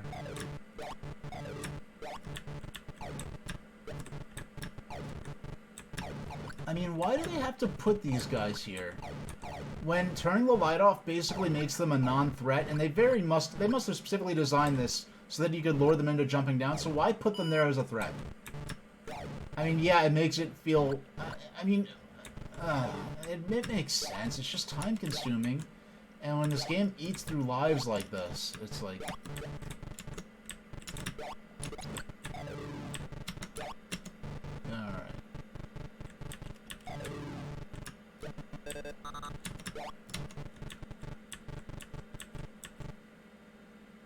Alright. Yep. Commander Keen. Hey there, Rolliet. Yep, get Uranus to Mars, as they said in the reveal trailer for the ill-fated Commander Keen mobile game. And when I say get Uranus to Mars, it's get, like, the planet Uranus to Mars. So it's like, yeah, the first game takes place on Mars, and then there's the get your tail to Mars, as a kindergarten teacher might put it, from Total Recall. You always thought it was called Commander Neat. Well, I mean, I don't think... Well, I was going to say Commander Keen is not in employment, education, or training, but he actually is in education, as I believe he's still attending elementary school. So I guess he really isn't Commander Neat. Yeah, I was being silly with that. Yeah, Azurus, I don't know if you're familiar with the term NEET. It's N-E-E-T, not employed in education or in training. For basically people who are either having trouble, want a job or can't get there, or are just not being productively occupied in any way. So it's... Okay. So we fried those two dudes. I'm gonna jump down here. Now, I did discover that Animorphs is, Now, I was familiar with the term NEET. I was not aware that the term originated in Japan. So that's interesting. Because the only times I've ever actually heard the term being used... Doggone it. What am I playing this on? I am playing this on my, the same computer I'm streaming on. I'm using my dual screen setup. I mean, the last time I was streaming DOS, it was with the dual screen setup. But now I've got it so that I don't have to use multiple computers. I have it all running on the same machine, so I can see my broadcast software in full screen. And because I could have did this much easier on my old computer that I used to stream on. But here, I could just have... Now, the two monitors are in totally different resolutions, because the monitor that I'm running my broadcast software on, that monitor is modern resolution, but the one I'm running the game on is actually in 4:3 resolution. So when I drag the game from my monitor I'm playing on to the monitor that my broadcast software running on, it's going from being full screen in my monitor that I'm playing on, which is directly in front of me with the webcam on top, to being a little tiny thing in my monitor that has the actual proper native resolution of this computer on it. Now I'm playing. I'm using the same. I'm playing using a mechanical keyboard, a modern mechanical keyboard. Now back in the day, I would have been playing this on a. I would have been playing this on a. I would have been playing this on an IBM Model M, which is the keyboard that the computer that I was playing this on would have shipped with. And I did not hang on to that because I did not realize that it was a rare collector's item. I just knew, oh, I have all these keyboards, and I just, like, yeah, this one's big and clunky, I don't need this one. Not realizing that later on when I would, you know, become more of a writing type person, and would be writing to pay bills, and wanted a computer just for writing on, that I'd end up wanting to get a mechanical keyboard, just to get that nice tactile feel as I type. Now, I'm not... A lot of gamers who play on PC do like these mechanical keyboards for typing on, for gaming on. I really don't care about it in terms of gaming. My interest is more just in terms of how it feels to type, but now that I am playing Commander Keen on this again, it just so happens that this does better. I'm gonna die. Alright. Now, turning off the lights here. It prevents the Vorticons, the jump-suited dancing dogmen. It prevents them from jumping. It will not jump. I fell right through there. What's my average words per minute? I have not checked my words per minute since 9th grade typing class, actually. And someday I would like to play, speaking of stuff that could run on DOS, I would like to play Mario Teaches Typing, because as cutthroat as Nintendo is with protecting their actual games, their PC stuff has been pretty freely available. The old, officially licensed Nintendo Edutainment stuff, including Mario Teaches Typing, which is something I'd like to play on here someday. Now, actually, no, excuse me, I forgot to update the, I mean, it's a little too late now, but it says break-in, it meant to be end-in, because I'm ending the stream at that point, I'm not going on another break. I don't like the... Yeah, there was a... It's funny, because there was a 3DS game in Japan, it was like Pokemon Teaches Typing or something like that, and it came with an entire little mini keyboard, Pokemon Typing Adventure. It came with a whole keyboard, but it wasn't a standard QWERTY size physical keyboard. So I'm like, how useful is this muscle memory going to be when you're using a non-standard keyboard for it? So I always question the practicality of that. I believe there was a typing of the dev release on the DS as well, and I'm not sure if that came with a full-size keyboard or not. I forgot. Pokemon Typing Adventure, yeah. Did that come out in English, or was that just in Japan? I forgot. But yeah, it was during Black and White era. It had it was one of those games like Pokemon Troze that inexplicably Japan and EU only. Oh, so it did come out in there's an English language release, just never came out in North America. That's interesting. But I do question the practicality of that, considering that it's not.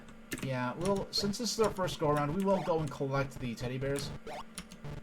You can buy the EU version on Amazon. Is it particularly expensive, or is it just sort of going for the price that, it's a regular DS, not 3DS?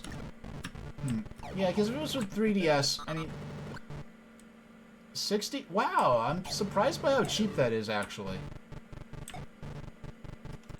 Given that it's Pokemon related and it's sort of an obscure accessory, I'm kind of shocked that it's, and the original DS, does not have region locking on it.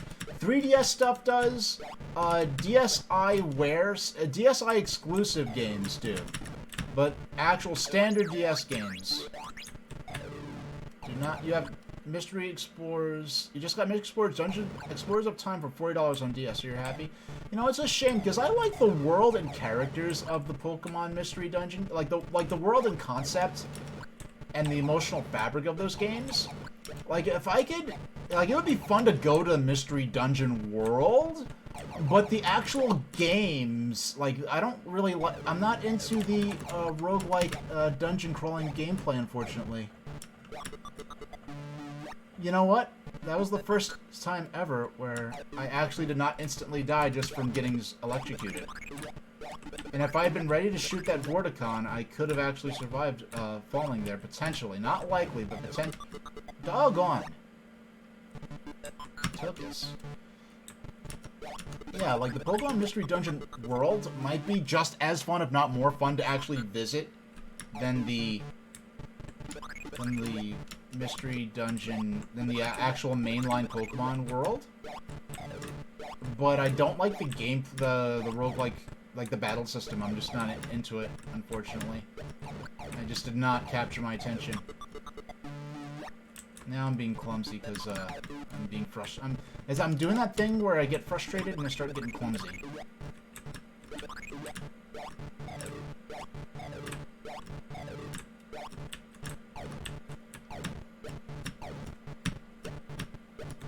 Okay, you just gotta wait here.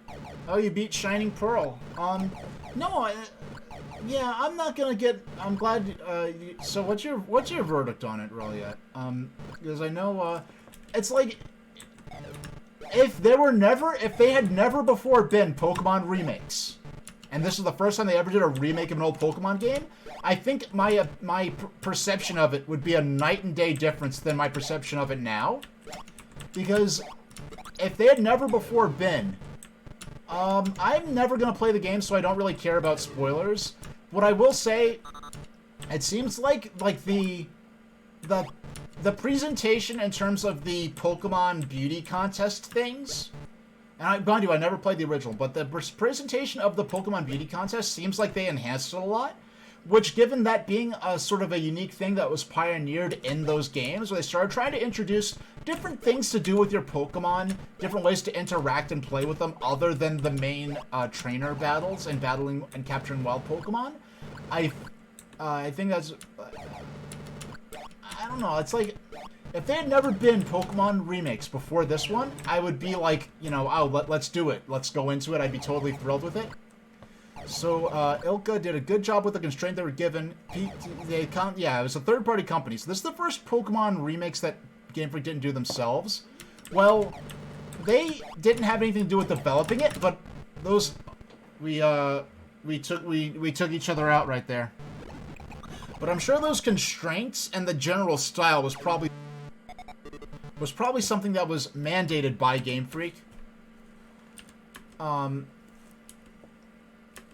Like, if there had never been Pokemon remakes before, I'd have nothing negative to say about what I was shown of the game in the trailers and preview material.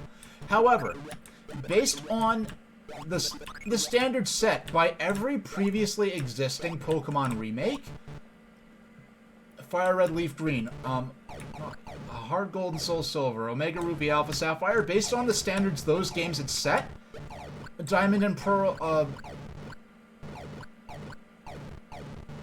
your theory is that Legends of Arceus was intended to be the Gen 8 style Pokemon Diamond Pearl remakes, but the game's so detached and radically different from Sinnoh that Game Freak decided to make it a different thing, but Pokemon Company wanted remakes though, so they went to Ilka. That's a pure conjecture, unless we get a giggly type stuff like stuff of Nintendo and Game Freak internal documents. Hey, TurboGrafx. Gen 1 to Gen 3 and even Gen 2 to Gen 4, those aren't huge leaps in terms of making those regions at the graphical levels they needed to be at. Yeah, hey, TurboGrafx. We're getting to the end of our Commander Keen stream. We're on the last stage of Keen 2. Even with XY Engine, Hoenn was easy to adapt. It's like all the previous Pokemon remakes had brought the games that they were remaking up to the standard of the then current Pokemon generation, the then most recent Pokemon generation of the mainline RPGs. And those games were fully compatible with those then most recent new mainline original entries. Whereas these Pokemon remakes for Diamond and Pearl are not compatible with the most recent, they're not compatible with Sword and Shield. It does not bring those Diamond and Pearl to the standards of Sword and Shield in terms of presentation and the engine being used. So I really think it sets a new... It's hard to say this without sounding extremely negative, but it sets a new standard for what a Pokemon remake is, and that standard is significantly less ambitious than the standard set by previous remakes, to the point where I was previously thrilled at the prospect of my favorite region, Unova, what that would look like remade on a modern system. If remakes continue to follow the standards set by the Diamond and Pearl remakes for Nintendo Switch, I am no longer excited by that prospect. I am now indifferent to that prospect. I'm no longer excited by what Unova would look like on Nintendo's, on a future or current system, if it's going to be a remake in the style of what they did with the Diamond and Pearl remakes. You can soft lock yourself in the 7th gym, as well as the fact that the 3 models for the human characters look okay. They're static and bland, and it doesn't matter. If the black and white remakes get the Ilka treatment, you'd rather get Black and White 3. I don't think there are any loose ends left over in Black and White 2 to really cover. But if they want to make a Black and White 3 and add more parts of the New York, New Jersey metropolitan area to the map of Unova, I'd be all for that. Now, okay. That is... Why did they put that there? That is a reasonable platforming challenge without them putting that little stupid laser thing there. And it's to the point where, you know what I'm gonna do? I'm gonna go straight for that. I'm not gonna go... I'm wasting so much time going through the parts of the stage that I know I could beat that I'm now going to start going through the parts where I actually die on. And other than the issues you mentioned, it's a 1-to-1 remake of Diamond and Pearl to accommodate the lack of a Pallet Park. They gave us a Ramanas Park. What is Ramanas? Because, like, Pokemon, they'll just make up words and not explain them. And, like, Scalchop. Like, I don't know what that word means. And Pokemon Black and White, they just start using the word Scalchop. And they don't explain a Scalchop is what they're calling the shell on the Oshawott line's chests. On its chest. It has a little seashell-like thing, and they call it a Scalchop.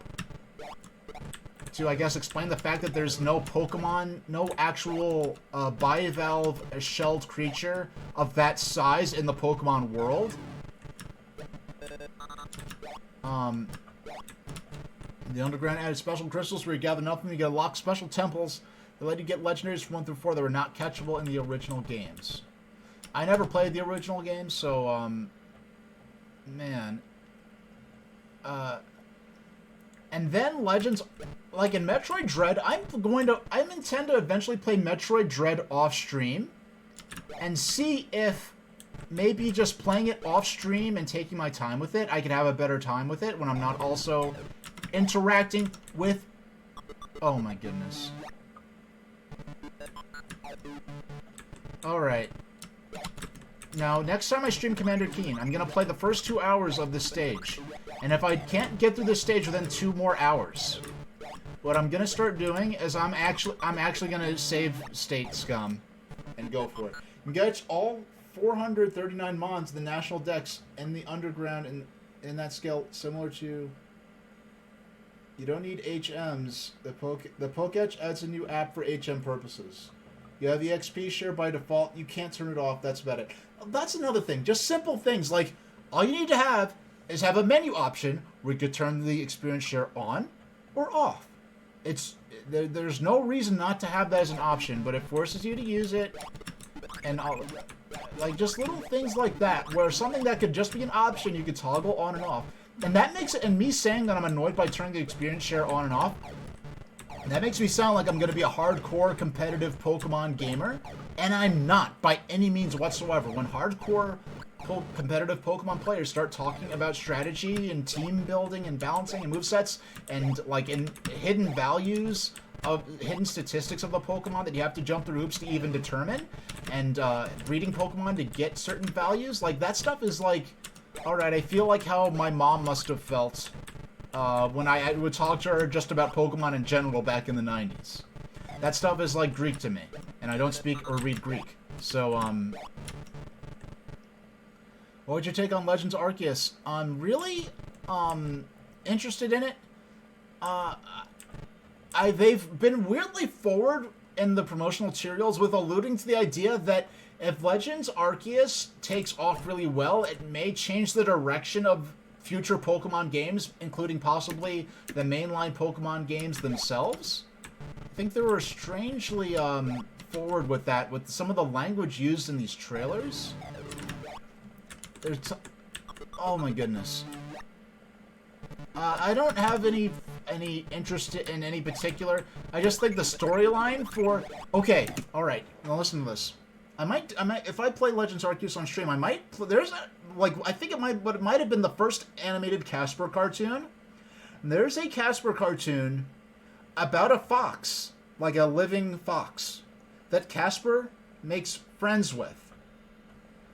And the fox, something bad happens to this fox, and it's oddly similar to the backstory for Hisui and Zoroark.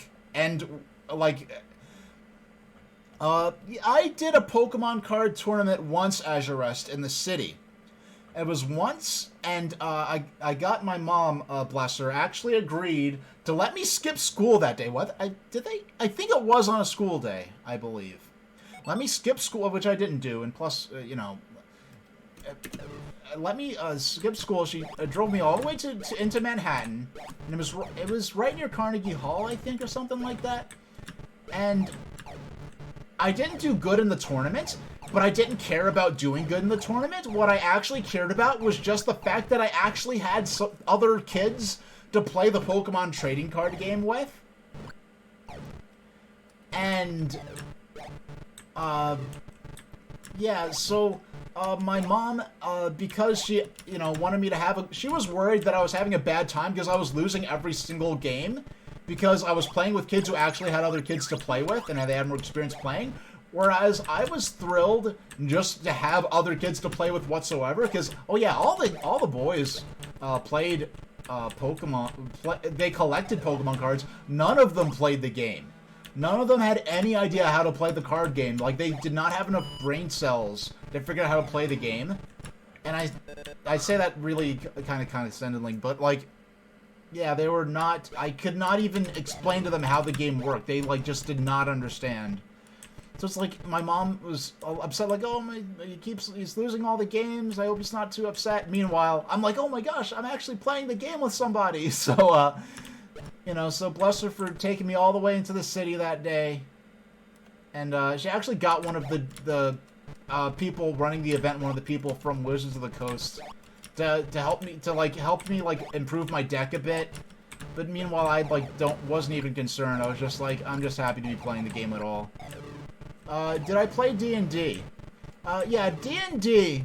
For those who aren't familiar, like, whereas Pokemon trading card game is like a card game, and then like Magic the Gathering is also a trading card game where you build a deck of cards, and it's kind of like a cross between chess and poker, where you build your deck with the characters and creatures and your energy reserves that let you cast spells and power up your characters to attack your enemy, your opponent, and their creatures. Dungeons and Dragons is more of a role-playing game, where you you have someone running the game who's called the Dungeon Master or the Game Master, and who is they're kind of, it's almost like, really put it really loosely, they're kind of a bit like the banker in Monopoly, but to a more extreme extent, where the banker is doing the Dungeon Master is doing a totally different task than everyone else, where they're kind of serving as, like, if you were playing a Final Fantasy game, you have the computer in the background that's running, you know, whether or not you're encountering enemies and what actions the enemies will take, and whether or not your actions that are on a semi-random basis was successful or not. Whereas the Dungeon Master is doing all that kind of stuff in Dungeons and Dragons and sort of running the game, telling you they're explaining to you what, you know, when you enter you or your party enters a room, what's going on in terms of, you know, oh, you know, there's a sword and there's a shield and a sword on the wall that are for decoration, but there's oil on the floor, so you think, oh, there's oil on the floor, you know, am I gonna run across and try to grab the sword because there's a monster coming at me? And so if you run across the floor, you might roll a die to see whether or not you were successful in not slipping and falling flat on your butt. And you might have to... So that's a really crude, for dummies, quick and dirty explanation of how Dungeons and Dragons works as compared to something like Magic the Gathering. I was never big in role-playing either on or offline. So I was never big into D&D. But you'll see title. Yeah, we're gonna go... well, I mean, you could role-play, you could do anything. Like, role-playing could be, like, I have a friend, Akita, I'll press the button, she does most of the art for me, all my character art and stuff. She does role-playing, and you can make, well, she actually uses, like, the D&D structure and rule set, but she has a character that is a cartoon rooster, and, like, the character is like an actual, like, 1930s rubber hose, like, cartoon character, where they could, like, pull, like, objects like hammers or anvils out of nowhere and throw them and use them as weapons. And when they get injured, it uses cartoon logic, so they might be able to bend out of the way if, like, a bullets are shooting at them or something like that. So there are all kinds of crazy characters or ideas you could do with role-playing, aside from the typical fantasy settings that are sort of, you know, like, that people think of when you think of stuff like the traditional, like, sort of canon Dungeons and Dragons sort of settings. Then there are other role-playing games like Cyberpunk, which actually had a video game tie-in, Cyberpunk 2077, I think it was called. It started as a role-playing game, I believe. There's either a tabletop game or a role-playing game. And sometimes there's a sort of overlap between tabletop games and role-playing games, where you might use tabletop elements to visualize what's happening in the role-playing game. and so that's sort of more a sort of a futuristic setting with yeah, like sort of like Roger Rabbit like sort of logic in terms of like that race is called Toonkind, or she has like a cartoon rooster that's like a musician, but then like you also might have like a cartoon like airplane that can fly, but he always crash lands, so he might get hurt. He doesn't. So like all kinds of different things you could create that outside of the typical sort of more traditional sort of dark fantasy, Lord of the Rings-esque sort of settings. But yeah, I'm with you, Reliet. If Legends Arceus doesn't blow my socks off, well, it doesn't have to blow my socks off. I just have to enjoy it. I'm really going to be done with the mainline Pokemon games, and I accept that. There's so many. If I never could buy another video game again, I'd be good set for life with what I have in terms of streaming alone. Now, if another video game never came out again, but I could buy just anything that's already come out, yeah, so a character might like make a portable hole and they have to roll a die. That's when those infamous like 20 dice with 20 or more sides or with 12 or more sides come in, because you might roll certain types of dice to determine whether or not certain actions are successful, or whether or not you survive a close encounter, or how much damage you deal when attacking an enemy. Different things like that. Alright, now I'm being a little clumsy. So next time we play this, I doubt I'm going to beat this today. But what I'm going to do, I'm going to save state scum to not have to do this whole section repeatedly. Well, I'm gonna go for 2 hours. I'm gonna play for 2 hours vanilla, just like now, as John Romero and the overlords at id intended. And if I don't get through there in another 2 solid, honest hours of gameplay, then I'm gonna start using save states for the remaining 2 hours. But I don't know when the next stream I'm doing is gonna be of Commander Keen. I have other streams planned for now. And if my Analog Pocket comes, I will replace whatever I'm planning with a Game Boy and Game Boy Color stream, perhaps, and even Game Boy Advance. No, I'm actually probably going to stick to the 8-bit Game Boy line, and I might even skip to stuff like just the original Pokemon and things like that. And oh. So now we're just gonna go straight into the part. No, okay. There's that one spot where I keep getting taken out.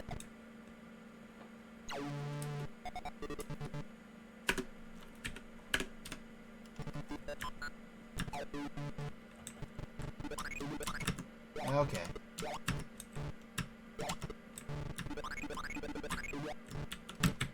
And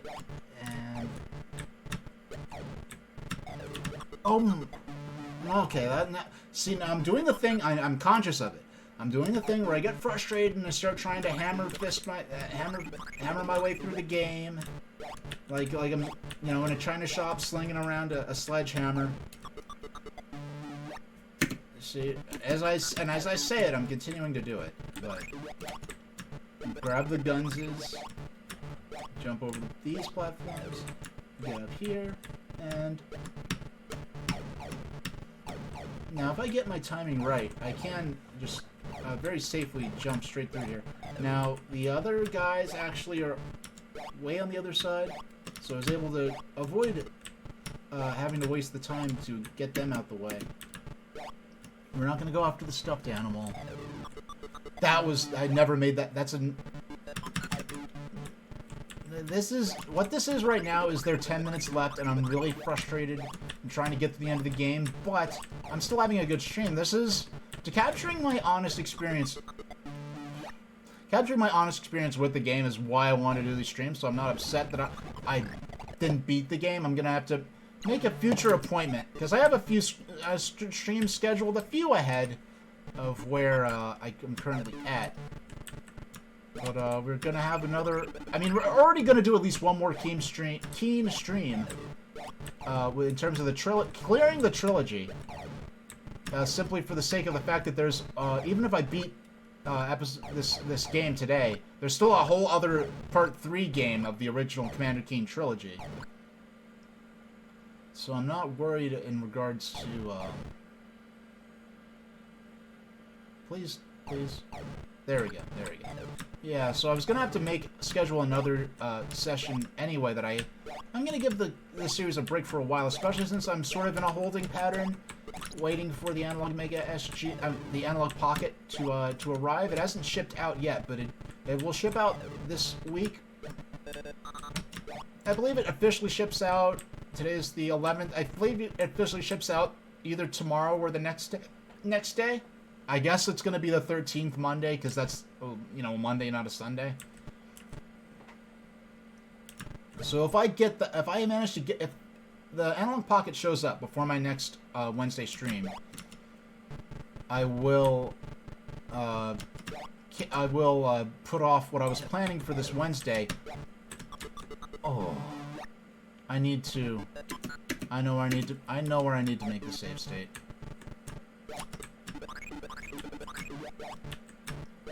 This might be some of the longest... This right here, I think...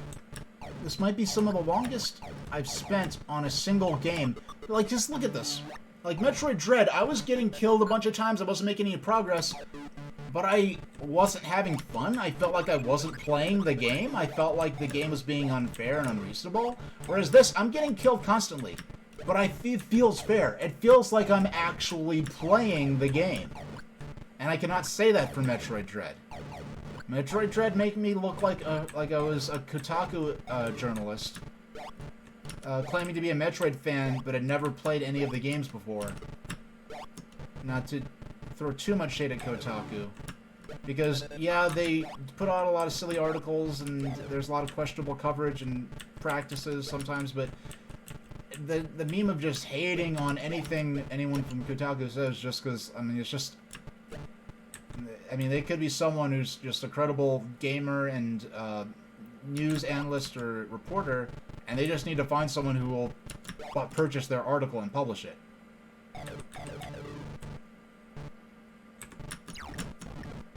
But that's the first time I ever successfully landed down there. Didn't get killed by the Vorticons, and I'm going to be able to salvage this run. Okay.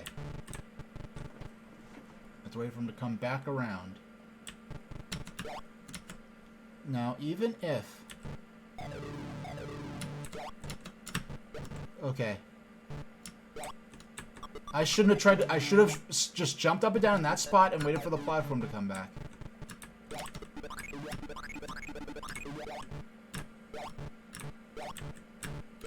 Yeah, this is, I think, as far as I've gotten in the last one. I never remember beating this final stage as a kid. And I think, even when I'm playing at my top, I just feel like it's that antenna, that little zappy antenna, on top of that platform. It was a little too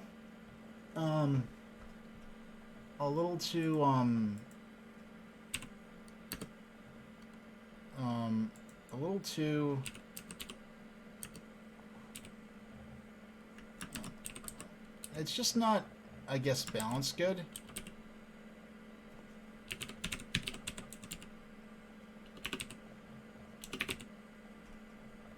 Alright, so let's see, can I, in the remaining time I have, get through, 5 minutes. Let's see how close we can get to beating this in 5 minutes. I'm really fascinated.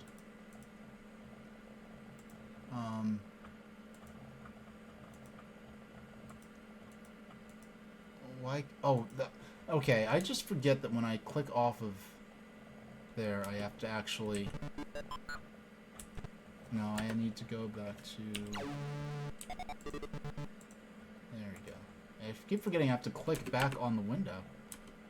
Yeah, so I have a little more than 6 minutes. Let's see how close I can get.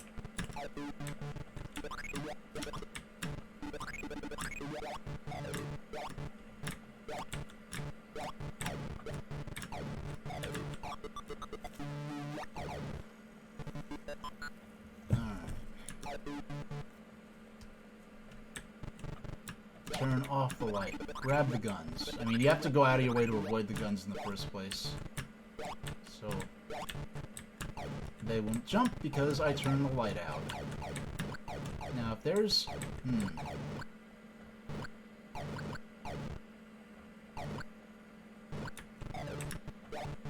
trying to think if there's something I could be missing to this. And jump up, and light out. There we go. There we go. I don't know. I don't... Well, it's the... Yeah, I'm just starting this...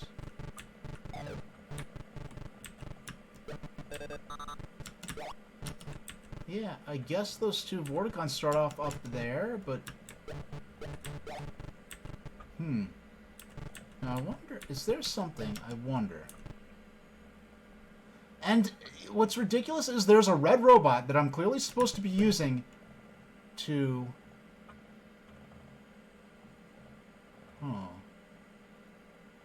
There are 4 of those guys down there. You know what I'm gonna do? I know what I'm gonna do.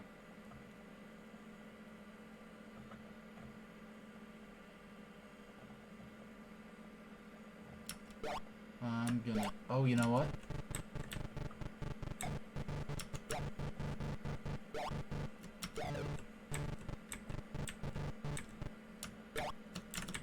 Alright. I need to... Okay, I know. I'm actually thinking... in the last several minutes, I'm actually... Wait a second. How is... Alright, actually... Okay, for some reason the time froze... I was like, wait, it's been like 5 minutes for like the last 5 minutes. The on-screen timer...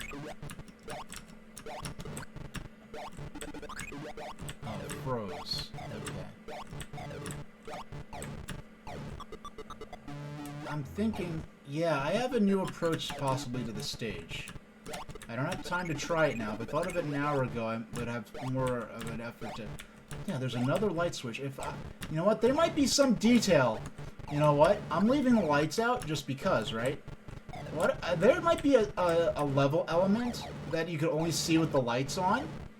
That they are trolling you by, okay, you're turning the light off so the Vorticons can't jump. What if they made it so that there is something that, like a passage straight through to the end of the stage or something silly like that? That you could only see with the light on. Now, there are no other elements like that in the game, so it would be unfair in terms of game design to throw that at you at this point. But I'm now interested for the first time in possibly deliberately jumping down there, taking out those Vorticons so they can't jump at me on the platform, because there must be... I wonder if the red robots act differently, perhaps, when... They are...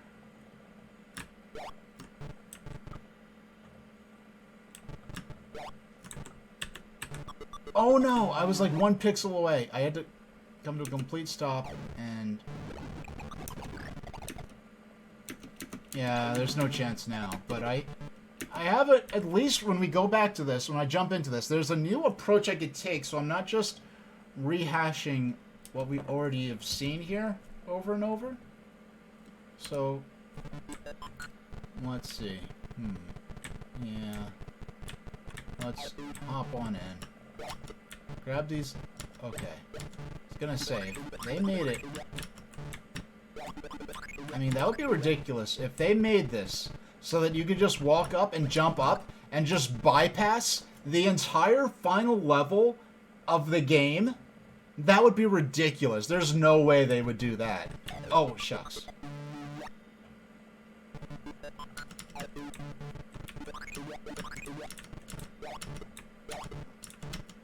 Okay. And how far can we get in the last moments? Oh, shucks. Alright, that did not go the way I was gonna hope, and there... Let's go back to the title screen for the last several seconds. Let's go back to a... Yeah, let's bring up the title screen. Just for the heck of it. And that will be the stream. And so if I hope the game. I hope my background music isn't totally overpowering my microphone. Now, my next on Wednesday the 15th at 4 o'clock Eastern Standard Time, I've got 2 ninja-themed 1980s arcade games. We've got Kid Ninja and Mr. Goemon. And this is a particular stream I was looking forward to for a very long time that I had to put off. Now, if the Analog Pocket comes sooner than this, I may do an unplanned stream. Or I could even do an unscheduled stream entirely, or just change the subject of the stream. T4. So I'm going to send you over to Harbus, who was watching earlier. He's streaming the original FF7. So he's a VTuber, and really good at what he does. It's not quite my thing, but he's so good at what he's doing that I enjoy watching it because of that. So I'll see you next time, and thank you very much for watching.